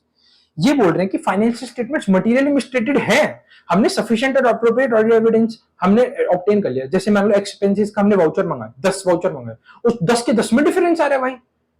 ये बोल रहे 100 रुपए का खर्चा हमने रिकॉर्ड करा है और वाउचर आ रहा है 80 रुपए का, भाई 20 रुपए का, तो हाँ डिफरेंस है, ऐसे सब में डिफरेंस आ रहे हैं। हाँ भाई मटेरियल मिसस्टेटमेंट है after obtaining sufficient and appropriate evidence. अब मटेरियली मिसस्टेटेड है या नहीं, whether financial statements are materially misstated in case inability to obtain sufficient and appropriate audit. हमें तो भाई झोल लग रहा है, sufficient and appropriate audit evidence तो हमें ऑब्टेन कर नहीं पा रहे, तुम दे नहीं रहे हो, और हमें तो झोल लग रहा है भाई फाइनेंशियल स्टेटमेंट मटेरियल मिसस्टेटेड हो सकता है। ठीक है, उसके बाद pervasiveness of effect and possible effects on matters of financial. अब भाई हम इनेबल हैं, मतलब हम ना sufficient and appropriate audit evidence obtain तो कर नहीं पाए, बट हम यार ये लगा रहे हैं कि यार इसमें ना पक्का झोल हो सकता है, इफेक्ट्स और possible effects on matters of, यार इसमें ना झोल हो सकता है, भाई झोल हो सकता है, मैं तो नहीं मान रहा। तुमने ऑडिट एविडेंस तो दिया, तुम छुपा रहे हो मेरे से कुछ, मैं तो नहीं मान रहा। ऐसे कैसे दे दूंगा अपना ओपिनियन, मैं तो गंदा ओपिनियन दूंगा, मैं तो एडवर्स दूंगा, एडवर्स नहीं सॉरी डिस्क्लेमर या क्वालिफाइड ओपिनियन दूंगा, मैं तो नहीं मान रहा। ऐसे हो जाता है, समझ रहे हो। अब मैं इसका ना बहुत अच्छा चार्ट है, इससे तुम्हें एक बारी में क्लियर हो जाएगी चीज, मैं बताता हूँ कैसे। देखो ये तीन ओपिनियन है, क्वालिफाइड, एडवर्स और डिस्क्लेमर ऑफ ओपिनियन, बेसिस लिया है हमने। ये बोल रहे हैं auditor having unable to obtain sufficient, auditor having या फिर उसने ऑब्टेन कर लिया, या फिर अनेबल, मतलब ये दो एक ही स्टेटमेंट में है। अगर तुम क्वालिफाइड में लगाओगे तो ये दोनों लगा सकते हो, एडवर्स में तुम क्या लगाओगे, यस अनेबल, मतलब नहीं, the auditor having obtain sufficient and appropriate evidence. और डिस्क्लेमर में नो क्यों लिखा है मैंने, क्योंकि अनेबल टू ऑब्टेन सफिशिएंट, इसको ना दोबारा पढ़ते हैं। ये क्या बोल रहे हैं, the auditor having obtain sufficient and appropriate evidence, इसमें कर दिया इसने यस, ठीक है, यस पे मैंने लगा दिया टिक। समझा रहा हूं, सुनते रहना, समझा रहा हूं मैं। अनेबल टू ऑब्टेन में भी मैंने लगा दिया यहाँ पे टिक, नो में, कि भाई उसने सफिशिएंट एंड एप्रोप्रिएट एविडेंस वो ऑब्टेन नहीं कर पाया। और क्वालिफाइड पे नो क्यों लगाया, सब समझाऊंगा। इसने फिर एडवर्स पे कर दिया यस, मतलब इसने सफिशिएंट एंड एप्रोप्रिएट एविडेंस इकट्ठा कर लिए। और डिस्क्लेमर में लगाया कि इसने sufficient and appropriate audit evidence इकट्ठा नहीं करी, मतलब ये अनेबल जो है, देखो ये अनेबल जो है ना, ये इसके लिए है और ये इसके लिए है, डिस्क्लेमर वाले के लिए अनेबल। और ये जो हैविंग है ना, ये इसके लिए भी है और ये इसके लिए है, कि हाँ भाई इसने ऑब्टेन कर लिया sufficient and appropriate audit evidence, qualified वाले में आ गया, और एडवर्स वाले में भी आ गया, इसने sufficient and appropriate audit evidence इकट्ठा कर लिए। और अनेबल में दो दो चीज आ गई, क्वालिफाइड में भी आ गया और डिस्क्लेमर में भी आ गया, मतलब अनेबल और हैविंग दोनों में आ रहा है। क्वालिफाइड में तो आ ही रहा है अनेबल और हैविंग। अब आ रहा है कि कंक्लूड्स दैट मिसस्टेटमेंट इंडिविजुअली और in aggregate and material but not pervasive. इसका क्या मतलब है, मटेरियल मिसस्टेटेड है बट हर जगह नहीं है। अगर हर जगह नहीं है ना, तो तुम मटेरियल तो है, सॉरी मटेरियल तो है बट वो परवेसिव नहीं है, तो क्वालिफाइड चल जाएगा कि हाँ चलो ठीक है मटेरियल है बट इतनी दिक्कत नहीं है, थोड़ी बहुत जगह है, चलो चला लेंगे काम, तो क्वालिफाइड ओपिनियन दे देते हैं। है तो गंदा ही, क्वालिफाइड ओपिनियन दे देते हैं। ये बोल रहे हैं एडवर्स में, भाई मटेरियल तो हर जगह ही है, ये मिसस्टेटमेंट, भाई एक्सपेंस देखे उसमें दिक्कत, रेवेन्यू देखो उसमें भी दिक्कत, अदर इनकम देखो उसमें भी दिक्कत, एम्प्लॉय बेनिफिट एक्सपेंसेस देखने उसमें भी दिक्कत, तो भाई हम तो एडवर्स ओपिनियन देंगे, हर जगह ये मटेरियल मिसस्टेटमेंट तुम्हारी। और हमने audit evidence sufficient and appropriate audit evidence obtain कर लिया है, sufficient and appropriate audit evidence obtain करा है, और हमने देखा कि मटेरियल मिसस्टेटमेंट है वो हर जगह है, मटेरियल भी परवेसिव भी है, ठीक है। यहाँ पे आएगा नहीं वो, क्योंकि अब ये बोल रहे हैं possible effects on financial statements undetected of undetected misstatements. Possible effects क्या होंगे, भाई क्वालिफाइड ओपिनियन दे रहे हैं, इसका क्या मतलब, मटेरियल तो है बट हर जगह नहीं होंगे यार, हम चलो ठीक है तुम नहीं भी दे रहे हो ना, मान लेंगे तुम्हारा काम ना ठीक ही होगा, चलो ठीक है क्वालिफाइड दे देते हैं ओपिनियन। अब ये बोल रहे तुम ऑडिट एविडेंस भी नहीं दे रहे और तुम्हारा मटेरियल भी और परवेसिव भी हर जगह, हमें तो ये लग रहा है हर जगह होंगे तुम्हारे पॉसिबल इफेक्ट्स, भाई तुम्हारे मिसस्टेटमेंट हमारे हिसाब से तो हर जगह है, तुम हमें ऑडिट एविडेंस दे नहीं रहे, हम तो नहीं मान रहे भाई, तुम्हारा तो हम डिस्क्लेमर ही देंगे, तुम ऑडिट एविडेंस भी नहीं दे रहे सफिशिएंट एंड एप्रोप्रिएट, और तुम मटेरियल भी है तुम्हारे और हर जगह भी है ये, भाई मैं तो नहीं, मैं तो दिक्कत है ये, मैं तो तुम्हें डिस्क्लेमर ऑफ ओपिनियन दूंगा, मैं तो नहीं मान रहा, ठीक है। अब यही होता है, सुनो मेरी बात, अब हमने क्या करा है, थोड़ा ऐसा हो गया ये, इसको देखो हम ना back back back back back करके ना हटा देता हूँ सब, जितना हट पाया जितना हट पाया जितना हट पाया जितना हट पाया जितना हट पाया, हट जा हट जा हट जा, ऐसे ज्यादा नहीं हट रहा, चलो कोई नहीं, ठीक है। ये बोल रहा है कि अगर वो ऑब्टेन कर लेता है या फिर अनेबल ऑब्टेन करता है, मतलब क्वालिफाइड में भी बोलते हैं, चाहे तुमने ऑब्टेन करे हो चाहे नहीं करे हो, बट अगर तुम्हारे मटेरियल स्टेटमेंट मटेरियल है बट परवेसिव नहीं है, मतलब हर जगह नहीं है, तो हम चलो क्वालिफाइड ओपिनियन दे देंगे। और इसमें है कि तुमने ऑब्टेन कर लिए, इसमें है कि तुमने ऑब्टेन नहीं करे, मतलब पॉसिबल इफेक्ट्स, तो मटेरियल है बट चलो हर जगह नहीं, तो हम क्वालिफाइड ओपिनियन देंगे। हमने ऑब्टेन कर लिया और भाई हर जगह दिक्कत है, हम देंगे कि कंक्लूजन मटेरियल स्टेटमेंट इंडिविजुअली और इन एग्रीगेट और मटेरियल एंड परवेसिव। अगर तुम एडवर्स ओपिनियन डालोगे ना, तो यहाँ पे ना रिप्लेस कर देना, बट नॉट की जगह आ जाएगा एंड परवेसिव, यहाँ पे डाल देना। तो मैंने क्या करना है, ये वाली लाइन उठानी है, ये वाली लाइन उठानी है, अगर ये वाली लाइन उठानी है और हैविंग बोलना है, और अगर ये वाली लाइन उठाओगे बट नॉट परवेसिव बोलना है, तो क्वालिफाइड ओपिनियन में आ जाएगी ये लाइन। और एडवर्स लाइन में हैविंग तो उठानी है, बट नॉट की जगह एंड कर देना, तो ये बन जाएगी एडवर्स की लाइन। ऐसे तुम्हें अपना याद रखना है, टेबल से ना बहुत आसानी से याद हो जाएगा। ऐसे एडवर्स में रखना है वो डिस्क्लेमर के अंदर कि हैविंग और unable to obtain sufficient and appropriate audit evidence, और पॉसिबल इफेक्ट्स होंगे हमारे, हो सकते हैं जो कि material as well as pervasive होंगे, ये तुम्हें डिस्क्लेमर में डालना है। कुछ है भाई, इस वाली टेबल को याद रख लेना, तुम्हारा ये वाला टॉपिक 705 बहुत आसानी से कवर हो जाएगा। टेबल को ध्यान रखना, ये टेबल गंदी तरीके से नहीं डालूंगा, इसकी कॉपी मैंने स्टार्टिंग में इसलिए बनाई थी ताकि तुम्हें भी ओरिजिनल नोट्स दे पाऊं, ठीक है, समझ गए ना भाई। यहीं से देखते रहना, मेरी बातें सुनते रहना, तुम्हें सब याद हो जाएगा 705 का भी, ठीक है। अब आ रहा है consequences of inability to obtain sufficient and approve. भाई तुम मेरे को मना कैसे कर रहे हो, मैं ऑडिटर हूं, मेरे को कैसे मना कर रहे हो ऑडिट एविडेंस देने के लिए, मैं नहीं मान रहा, मेरे को देना पड़ेगा। फिर क्या करा, आफ्टर एक्सेप्टिंग, भाई मेरे से ना साइन करा लिया कि तुम ही ऑडिटर हो, अब मेरे को मना कर रहे हो कि तुम ना दोगे नहीं मेरे को, लिमिटेशन लगा दी, सर हम आपको ना एक्सपेंसेस अदर एक्सपेंसेस के सैंपल्स नहीं देंगे, हमने आपको रेवेन्यू के सैंपल, मैं एग्जांपल दे रहा है, ऐसा कुछ होता नहीं है बट एग्जांपल दे रहा हूं, इम्पोर्ट लिमिटेशन लगा दी, मतलब कहीं और लगा सकते हैं, ये तो बहुत क्रिटिकल एरिया हो गई, हाँ तो देते ही है कहीं और, मैं एग्जांपल दे रहा हूं तुम्हें, हम नहीं दे रहे आपको। ऑडिटर कंसीडर लाइकली इंपैक्ट, वो लाइकली इंपैक्ट करता है कि भाई क्वालिफाई करें या डिस्क्लेम करें ओपिनियन। मैं तुम्हें बताया इनेबिलिटी हो गई ना, इनेबिलिटी क्या है, अनेबल, अनेबल कहां पे जा रहे हैं, देखो लाइन जा रही है अनेबल की डिस्क्लेमर में, है ना।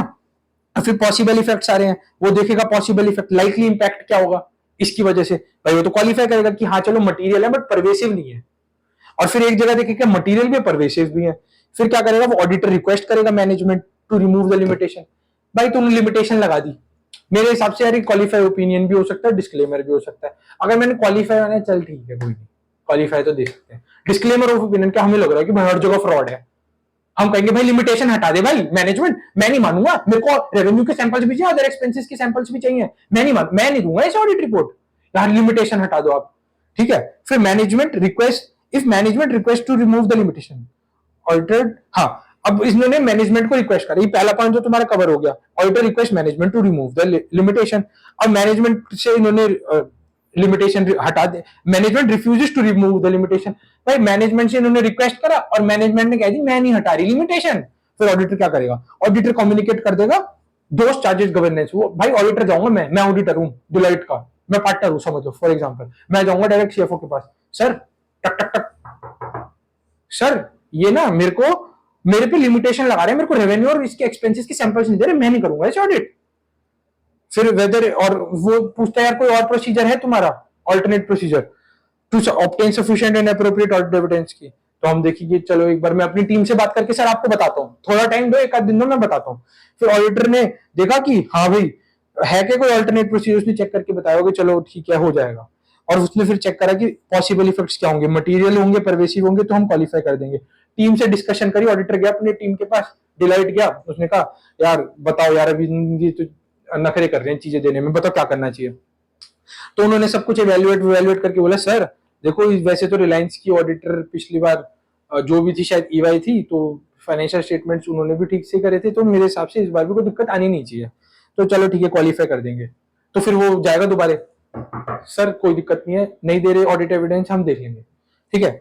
अब उसके बाद क्या हुआ, वो कह रहे भाई मटेरियल भी परवेसिव भी है, वो गया सर मैं डिस्क्लेम कर दूंगा ओपिनियन, नहीं तो मैं छोड़ के जा रहा हूं, या तो मैं डिस्क्लेम करूंगा नहीं तो मैं छोड़ के जा रहा हूं, ये दो ही ऑप्शन बचते हैं सर।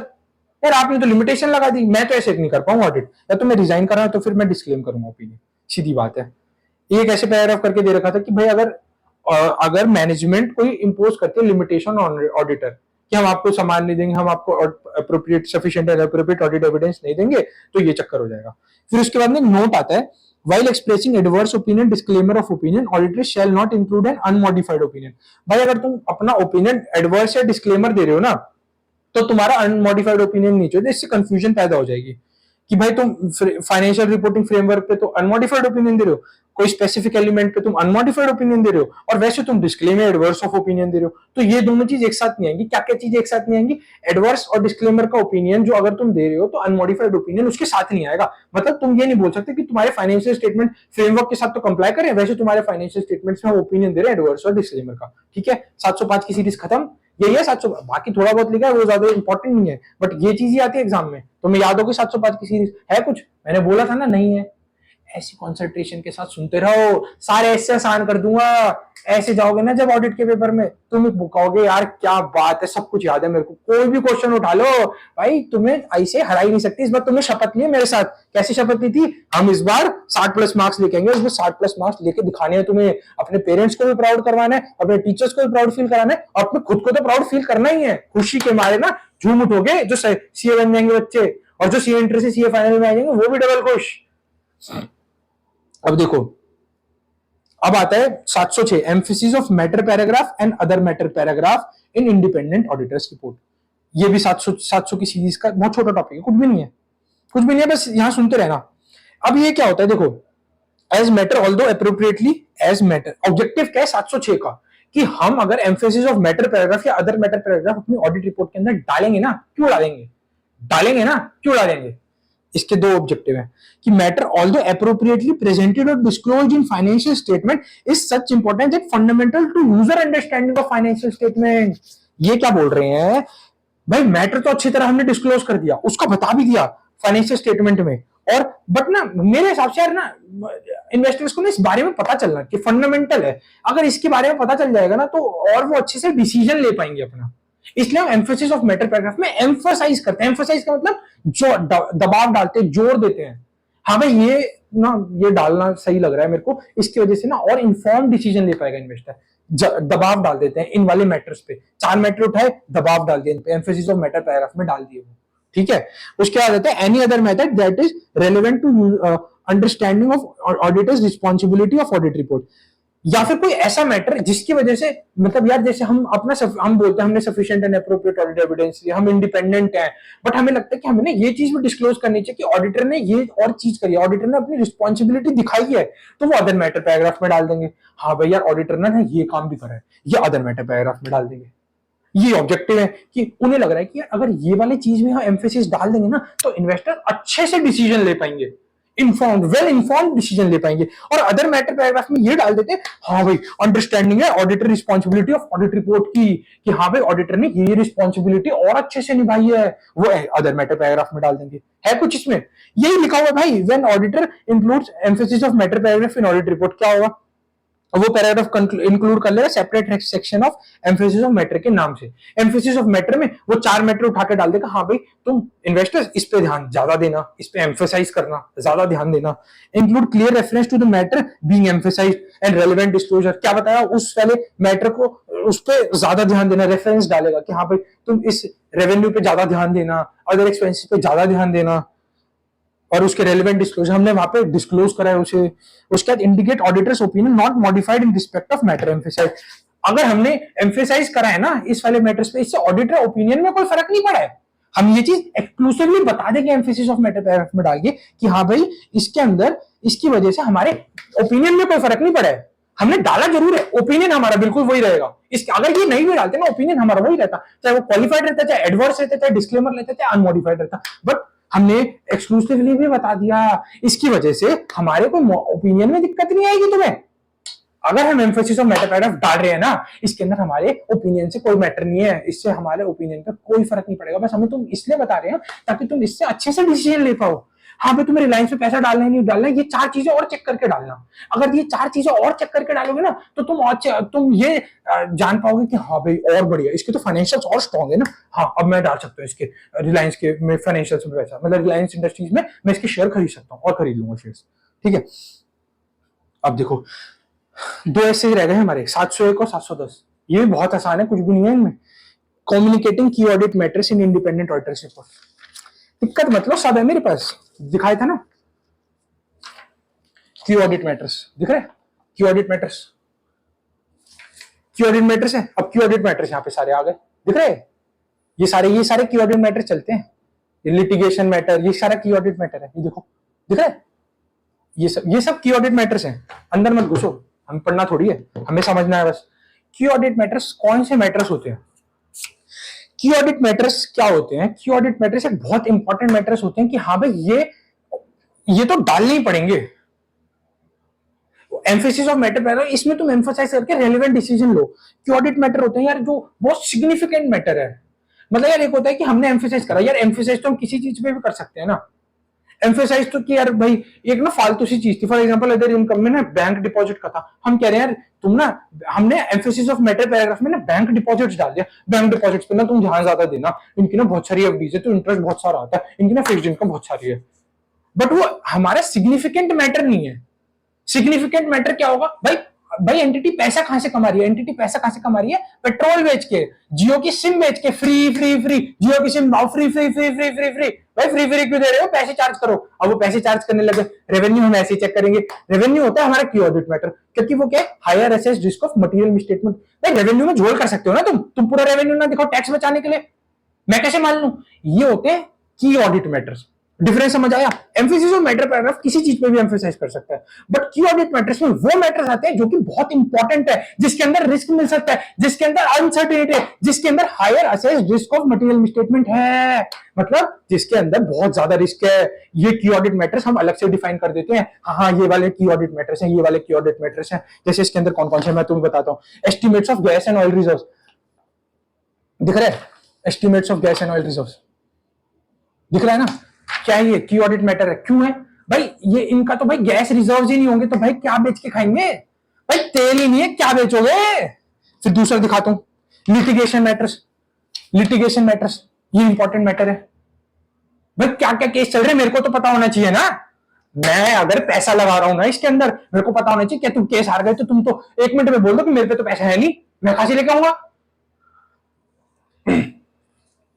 तो ये सब कुछ, fair value of investment, investment इतनी मोटी दिखा रखी है, देखो ये देखो फेयर वैल्यू ऑफ इन्वेस्टमेंट दिख रहा है, इतनी मोटी वैल्यू दिखा रखी है, भाई मेरे को तो पता होना चाहिए ना सही है नहीं सही है, तभी तो मैं पैसा डालूंगा ना तुम्हारे के।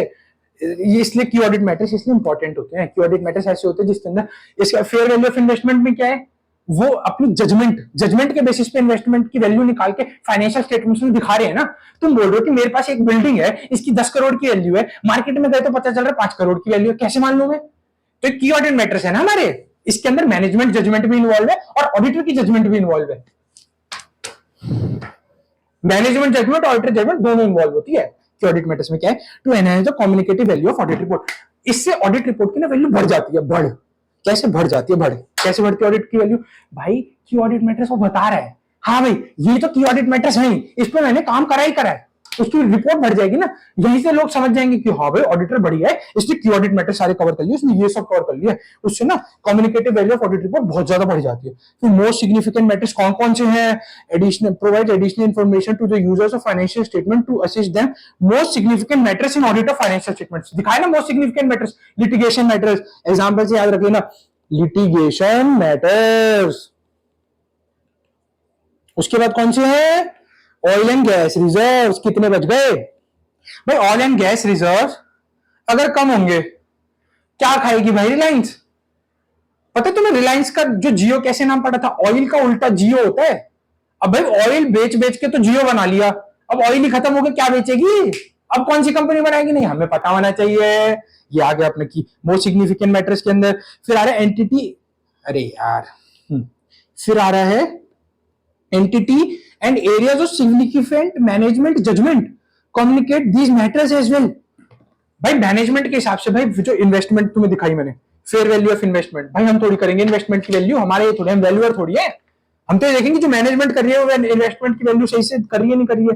फिर इंफॉर्मेशन, फिर इसके अंदर भाई जो तुम्हारे ये देखो, अब ये देखो information technology system over internal control, भाई ऑडिटर पिछली बार ऑटोमेटेड एनवायरनमेंट में मैंने बताया था, ये बहुत इंपॉर्टेंट मैटर होता है कि उनके इंफॉर्मेशन टेक्नोलॉजी और इंटरनल कंट्रोल वो ढंग से काम कर रहे नहीं कर रहे, ऑडिटर चेक करता है, वो करता है नहीं करता है, कि ऑडिट मैटर्स में वो डालेगा ही डालेगा, हाँ भाई की ऑडिट मैटर है कि इंफॉर्मेशन इनके इंटरनल कंट्रोल जो कि ऑटोमेटेड है वो ढंग से काम करते हैं, मैं कह रहा हूं ना मैंने चेक करे हैं, ठीक है। ये हो गए कि सिग्निफिकेंट मैनेजमेंट जजमेंट के हिसाब से ये सारे, ये वाले जो मोस्ट सिग्निफिकेंट मैटर्स के अंदर litigation matter, oils and gases और सिग्निफिकेंट मैनेजमेंट जजमेंट में आ जाएंगे। इसमें तुम एग्जांपल लिख लो, फेयर वैल्यू ऑफ इन्वेस्टमेंट, और मैनेजमेंट बोल रही है कि हमारे इंफॉर्मेशन टेक्नोलॉजी वाले इंटरनल कंट्रोल्स बहुत इफेक्टिव हैं, इंटरनल कंट्रोल्स, अरे अरे अरे अरे अरे अरे अरे अरे, हाँ ठीक है। अब कैसे याद कर रहे हैं, अरे देखो तुम्हें ना याद करने का ना मैं सब तरीका बताऊंगा तुम्हें, तुम मेंशन मत लेना, बस तुम मेरे सुनते रहना। ऑडिट रिपोर्ट है, उसकी रिपोर्ट वैल्यू बढ़ गई, किस किस की वजह से बढ़ी, कि मोस्ट सिग्निफिकेंट मैटर्स और entity area of significant management judgement, ये दोनों दे दिए उसने, इससे उसकी वैल्यू बढ़ गई कि भाई मोस्ट सिग्निफिकेंट मैटर्स में हमने बता दिया कि भाई उसके ना लिटिगेशन के ये मैटर चल रहे हैं और उसके और ऑयल एंड गैस रिजर्व भाई उसका इतना बच गया, ठीक है। उसके बाद हमने फेयर वैल्यू ऑफ इन्वेस्टमेंट बता दी, बस है क्या। उसके बाद हमने इंटरनल कंट्रोल के बारे में बता दिया, हो गया तुम्हारा, याद भी हो गया, ये पर्पस याद हो गया तुम्हें, 700 क्यों आया था की ऑडिट मैटर्स का, और तुम्हें डिफरेंस भी बता दिया, बैक करके देख लेना, बार बार नहीं बता रहा मैं, हो गया एक बार, ठीक है। तुम्हें समझ आ गया कि क्यों emphasis of matter paragraph Q audit matter paragraph से डिफरेंट है, और क्या क्या चीजें हम कवर करते हैं, सब कुछ सेट है ना बिल्कुल। यहाँ पे दिमाग खोल के सुनते रहो मेरी बातें, नोट्स खोल के बैठे रहो बस, भाई नोट साथ साथ खोल लो और दिमाग से सुनना है, दिमाग से, दिमाग बंद करके सुनोगे ना तो वो शपथ फेल है। दिमाग को खोल के शपथ ली थी हमने, और दिमाग खोल के ही हम पढ़ेंगे, ठीक है। उसके आधार है कम्युनिकेटिंग की ऑडिट मैटर, अरे यार एक तो ना ये चल जाता है बार, कम्युनिकेटिंग की audit matter in audit report is not a substitute of, ये बोल रहे हैं भाई अगर हम की ऑडिट मैटर दे रहे हैं ना, किस वजह से हम ना ये नहीं देंगे कि हम मॉडिफाइड ओपिनियन है वो हम देंगे ही नहीं, की ऑडिट मैटर्स दे रहे हैं तो हम मॉडिफाइड ओपिनियन देंगे, भाई हम मॉडिफाइड ओपिनियन देंगे, चाहे हम की ऑडिट मैटर्स दे रहे हैं, की ऑडिट मैटर्स तो देंगे ही, बट मॉडिफाइड ओपिनियन अगर होगी, कोई क्वालिफाइड होगी, डिस्क्लेमर होगी, एडवर्स होगी, वो भी हम देंगे ही देंगे। उसका है 570 reporting entity's ability to continue as a going concern में मटेरियल, भाई वो कह रहा है कि मैनेजमेंट के आगे मटेरियल अनसर्टेनिटी है और ऐसे कंडीशन है जो कास्ट करे significant doubt on entity's ability to continue as a going concern, भाई अगर की ऑडिट मैटर हम दे रहे हैं ना तो भी हम 570 की रिक्वायरमेंट गोइंग कंसर्न पे भी रिपोर्टिंग देंगे ही देंगे, और 705 पे तो देंगे, मॉडिफाइड ओपिनियन तो देंगे ही देंगे, और 570 जो है कि entity ability to continue as a going concern उस पर भी हम रिपोर्टिंग करेंगे ही करेंगे, कि ये सब्स्टिट्यूट नहीं है। अगर की ऑडिट मैटर्स दे रहे हैं तो हम इन पे रिपोर्ट नहीं देंगे, हम देंगे भाई, हम 705 पे 570 पे, क्या ये कैसे याद करोगे, 705 के आगे ये यहां लगा देना बस, ये 570 बन जाएगा, उल्टा ही तो है, तो ऐसे कुछ था, बस याद रख लेना, तो बकवास बात थी बट याद रख लेना, ठीक है। 705 में देते हैं ना मॉडिफाइड ओपिनियन, और 570 एबिलिटी टू गोइंग कंसर्न, ये दोनों देने हैं, चाहे तुम की ऑडिट मैटर्स दे रहे हो ना तो भी ये दोनों तो देने ही पड़ेंगे अगर ऐसा कुछ है तो। एप्लीकेबिलिटी, अब देखो भाई की ऑडिट मैटर्स की एप्लीकेबिलिटी हमने ऑडिट रिपोर्ट में पहले बता दी थी, चलो दोबारा दिखा देता हूं, तुम मानती ही तो नहीं हो बस मेरी बात, तुम जिस दिन मान लोगे तुम एक बार में पास हो ही जाओगे। देखो की ऑडिट मैटर्स में क्या क्या है, listed entities, when required by law and regulation, when auditor decides to communicate, ये आ जाएगी उसकी एप्लीकेबिलिटी, ठीक है। एप्लीकेबिलिटी भी डन हमारी। अब आता है प्रोहिबिशन, भाई की ऑडिट मैटर्स तुम कब नहीं दोगे, की ऑडिट मैटर्स तुम तब नहीं दोगे तब तुम डिस्क्लेम कर रहे हो ओपिनियन, जो मैंने बोला था ना एक्सप्रेसिंग अ मॉडिफाइड ओपिनियन, इसके अंदर ना बस दो ही चीज थी, एक तो एडवर्स वाला ओपिनियन, सॉरी एडवर्स, हाँ एडवर्स वाला ओपिनियन, और एक होता है क्वालिफाइड वाला।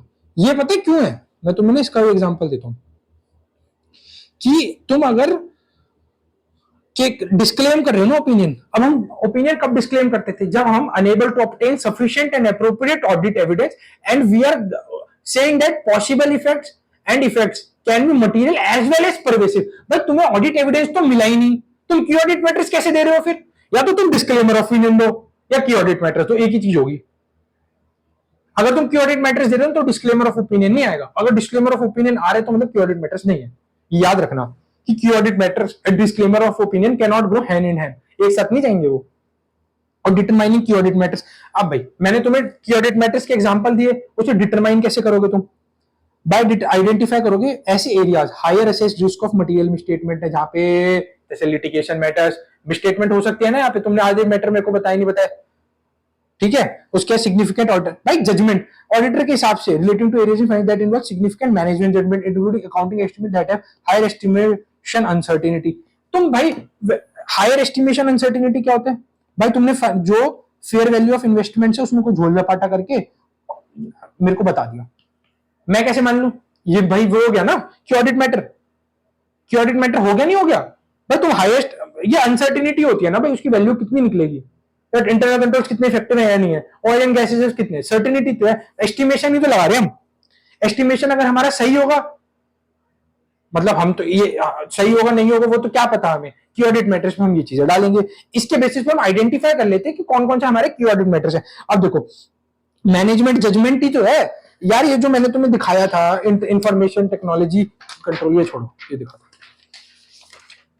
यहां देखो तुम, यहां देखो फेयर वैल्यू ऑफ इन्वेस्टमेंट दिखाया था ना, फेयर वैल्यू ऑफ इन्वेस्टमेंट, फिर तुम्हें दिखाया था मैंने estimates of oil and gas reserve, यार देखो ना ढंग से, ये देखो estimates of oil and gas reserve क्यों बताया था ये मैंने तुम्हें, इसके अंदर मैनेजमेंट जजमेंट इन्वॉल्व है भाई, वो अंदर खोल के थोड़ी देखेगी कितने रिजर्व है, एस्टिमेट ही तो लगाएगी ना मैनेजमेंट, तो यही वाले ऐसे आइडेंटिफाई कर लेते हैं। अभी जहां पे एस्टिमेट लग रहे हैं तुम्हारे मैनेजमेंट के ऑडिटर के, वो हमारे की ऑडिट मैटर्स हैं, जहां पे रिस्क ऑफ मटेरियल स्टेटमेंट ज्यादा वो हमारे की ऑडिट मैटर्स हैं, वो तो है ही, रेवेन्यू तो की ऑडिट मैटर है ही।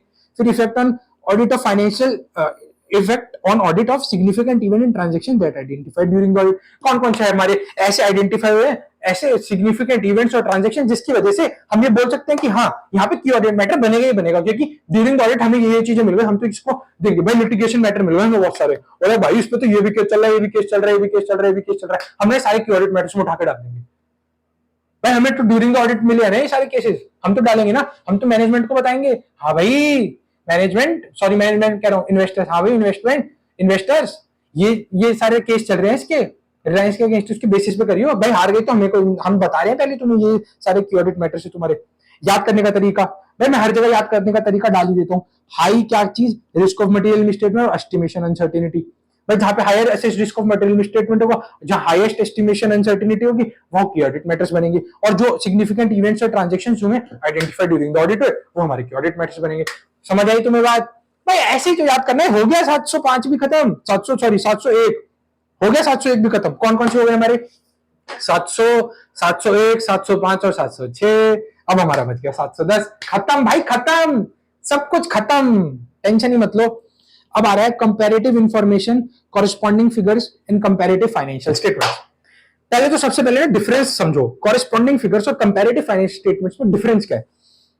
अबे कहां गया पेन, देखो कंपेयर, देखो एग्जांपल के थ्रू बताया मैंने तुम्हें कॉरेस्पॉन्डिंग फिगर्स, ये ना कोई पेप्सी कंपनी है, पेप्सी को इनकॉर्पोरेशन समझते हो क्या है ये, पेप्सी इनकॉर्पोरेशन कंपनी, ऐसे मान लो कोक कोक कोक है ना, कोक इसके डॉलर्स में फाइनेंशियल, देखो डॉलर्स में बने हैं ना, चलो छोड़ो इसे, तो इसके देखो डॉलर्स में बने हुए हैं वैसे फाइनेंशियल स्टेटमेंट्स, तो दिख रहे हैं ये, अच्छा ठीक है जूम कर देते हैं, दिख रहे हैं डॉलर्स में बनने ना financial statement.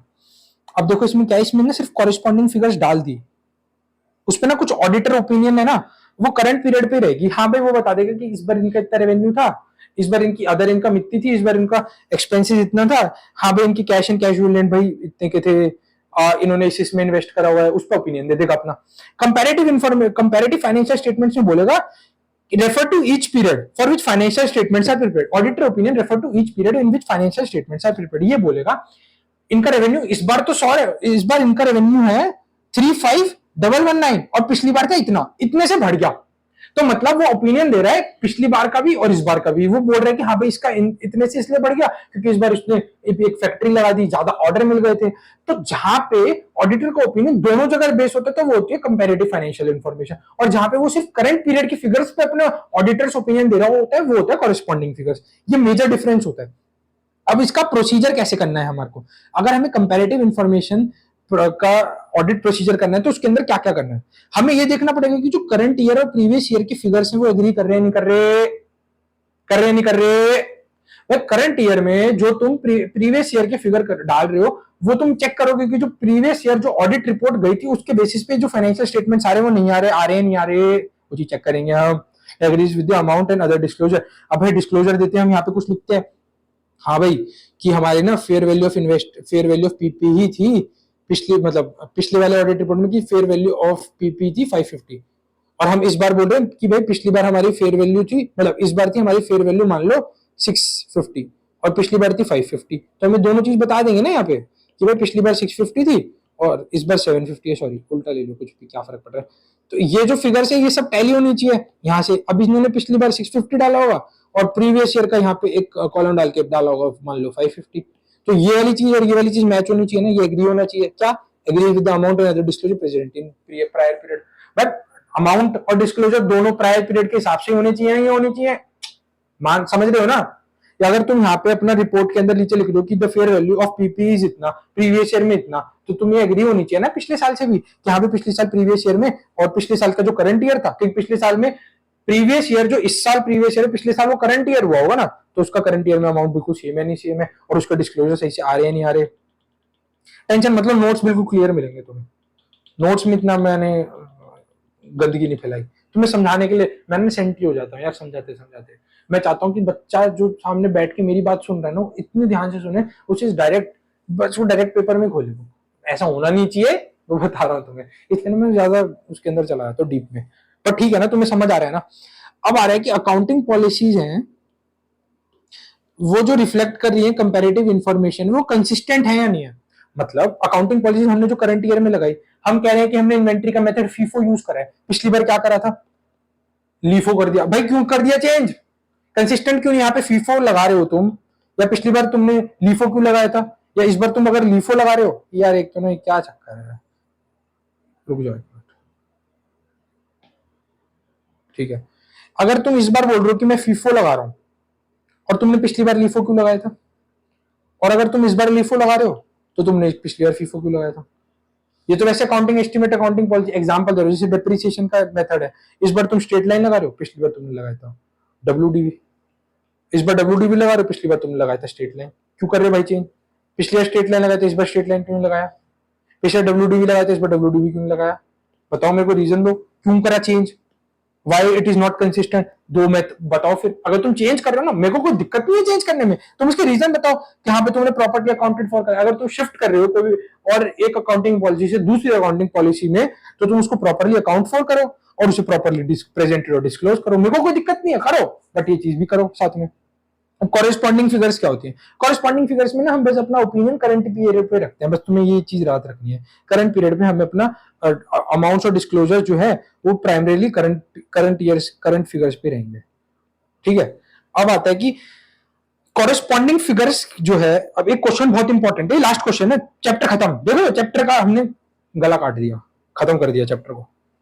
If corresponding figures are presented, then auditor's opinion shall not refer to corresponding figure except in the following circumstances. ये क्वेश्चन है कि ये बोल रहे हैं कि corresponding figures हैं अगर, if corresponding figures are presented, then auditor's opinion shall not refer to corresponding figures except in the following circumstances. मतलब अगर corresponding figures पे हम अपना ऑडिट ओपिनियन दे रहे हैं तो इसका मतलब ये नहीं है कि हम और पिछले साल पे ओपिनियन नहीं दे सकते, बट अगर ये तीन सर्कमस्टांसेस हुए तो हम पिछले साल पे भी अपना ऑडिट ओपिनियन देंगे। क्या क्या कि ऑडिट रिपोर्ट है कि जो प्रायर पीरियड की थी, prior period audit report issued include qualified disclaimer और एडवर्स ऑफ ओपिनियन। पिछली बार का जो तुम्हारा ऑडिट रिपोर्ट था इन तीन में से कोई भी चीज थी, क्वालिफाइड भी हो सकता है, डिस्क्लेमर भी हो सकता है, एडवर्स ऑफ ओपिनियन हो सकता है, और वो ना मैटर अभी तक ना अनरिजॉल्व ही खड़ा है।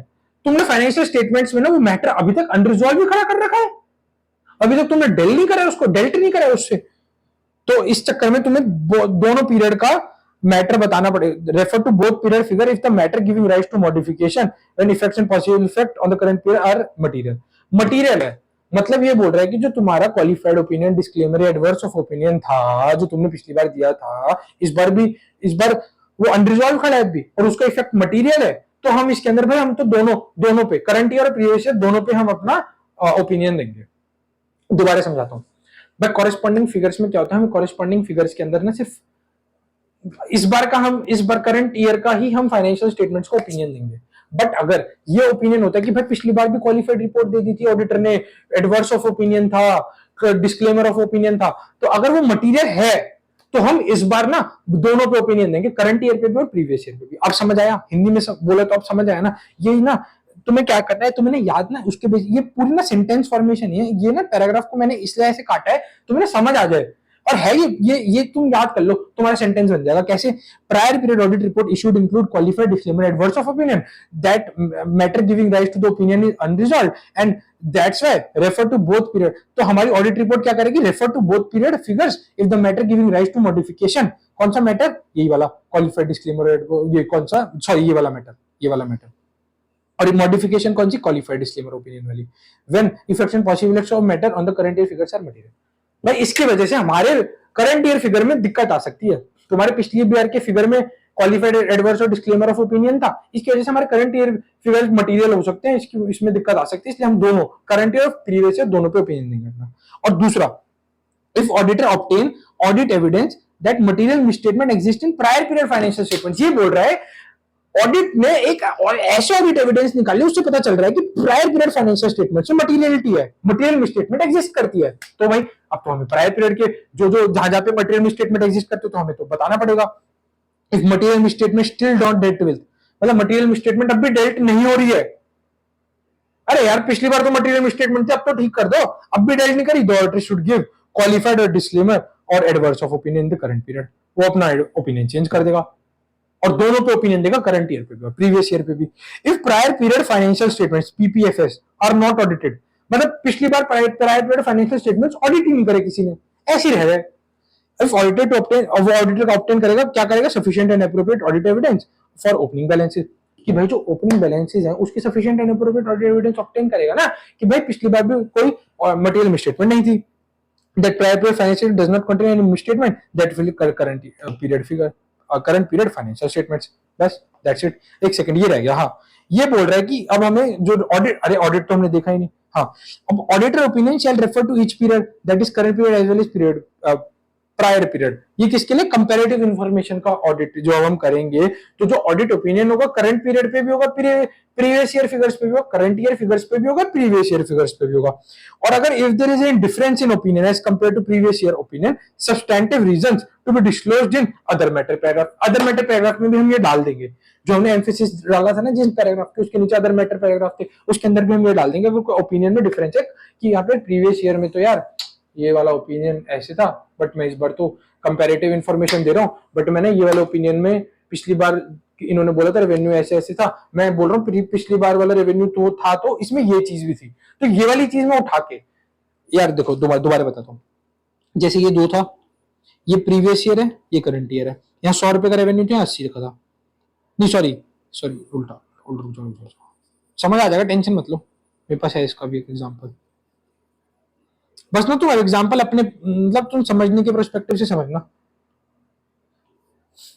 करंट ईयर प्रीवियस ईयर 80 100, अब इन्होंने कहा कि 80 में यार इस पिछली बार ना ये सब रेवेन्यू में ना ये 5 पॉइंट थे, 1 2 3 4, मैं कह रहा यार ये चौथा पॉइंट भी डाल दो कर प्रीवियस ईयर वाले में, क्योंकि हम इस बार तो दोनों पे देंगे, करंट ईयर पे भी देंगे, प्रीवियस ईयर पे भी देंगे अपना ऑडिट ओपिनियन। करंट ईयर में तो हम 4 पॉइंट डाल ही रहे हैं, 1 2 3 4, तो ना प्रीवियस ईयर में भी ना ये वाले अमाउंट के ऊपर 4th पॉइंट भी डाल दो। अब ये जो 4th पॉइंट है ना अदर मैटर पैराग्राफ में भी हाईलाइट कर देंगे। हाँ भाई पिछली बार तो ये 4 चीजों पे अपने ओपिनियन दिया था, 3 चीजें कवर करी थी, हम ये वाला चीज भी कवर करें और हमने अदर मैटर पैराग्राफ में इसको एम्फेसिस करके डाल दिया कि हाँ भाई हमने पिछली बार ये ओपिनियन दिया था, बट इस बार हमारा ये ओपिनियन भी है या हमारा ये ओपिनियन डिफर कर रहा है।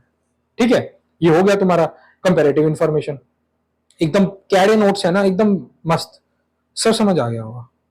देखो ऐसे जा रहा है, ये सब मैं तुम्हें ना अपने टेलीग्राम चैनल पे डाल दूंगा, सब्सक्राइब कर लेना, उसे ढंग से देख लेना, तुम्हें सब समझ आ जाएगा। कुछ है ही नहीं यार चैप्टर में, कुछ हो तो यार तुम्हें बताओ ना, कुछ हो ही नहीं चैप्टर में, सब हो गया कवर। अब ये 720 वाला ऐसे रहेगा तुम्हारी 700 सीरीज में, बाकी तो सब कवर हो गया। इसे तुम याद कर देना, तुम कहीं जाने की जरूरत नहीं, कहीं जाने की जरूरत नहीं। एक आध मैंने जो छोड़े एक आध टॉपिक उसको एक बार जरा नजर मार लेना, इसे का मॉड्यूल उठा के, बाकी कुछ भी नहीं छोड़ा है मैंने, कुछ भी नहीं छोड़ा है यार। बस मन लगा के पढ़ते रहो, ध्यान से सुनते रहो, ऐसे मेरे साथ देते रहो। भाई क्या मैंने क्या बोला था तुमसे, एक चीज मांगी थी, लाइक्स और कमेंट्स बरसाते जाओ और ऑडिट के ऐसे अच्छे से चैप्टर्स पाते जाओ मेरे से। वॉइस ठीक ठीक है। थैंक यू, जय श्री श्याम, धन्यवाद। Thank you so much for listening me. अच्छा लगा तुम्हें, लाइक कमेंट करके जरूर बताना। ऐसी अच्छी अच्छी वीडियो आगे डालता रहूंगा, बस साथ बनाए रखना। और शपथ का याद रखना, शपथ ली थी जो हमने, कैसे शपथ ली थी, चल एक बार और ले लेते हैं क्लास के एंड में। मैं आईसीए और भगवान को साक्षी मानते हुए ये बोल रहा हूं कि मेरा जो बच्चा सीए इंटर में है और जो बच्चा सीए फाइनल में है, वो अपना ऑडिट का लास्ट पेपर देगा और वो 60 प्लस मार्क्स से पास होकर दिखाएगा। Thank you so much, bye bye.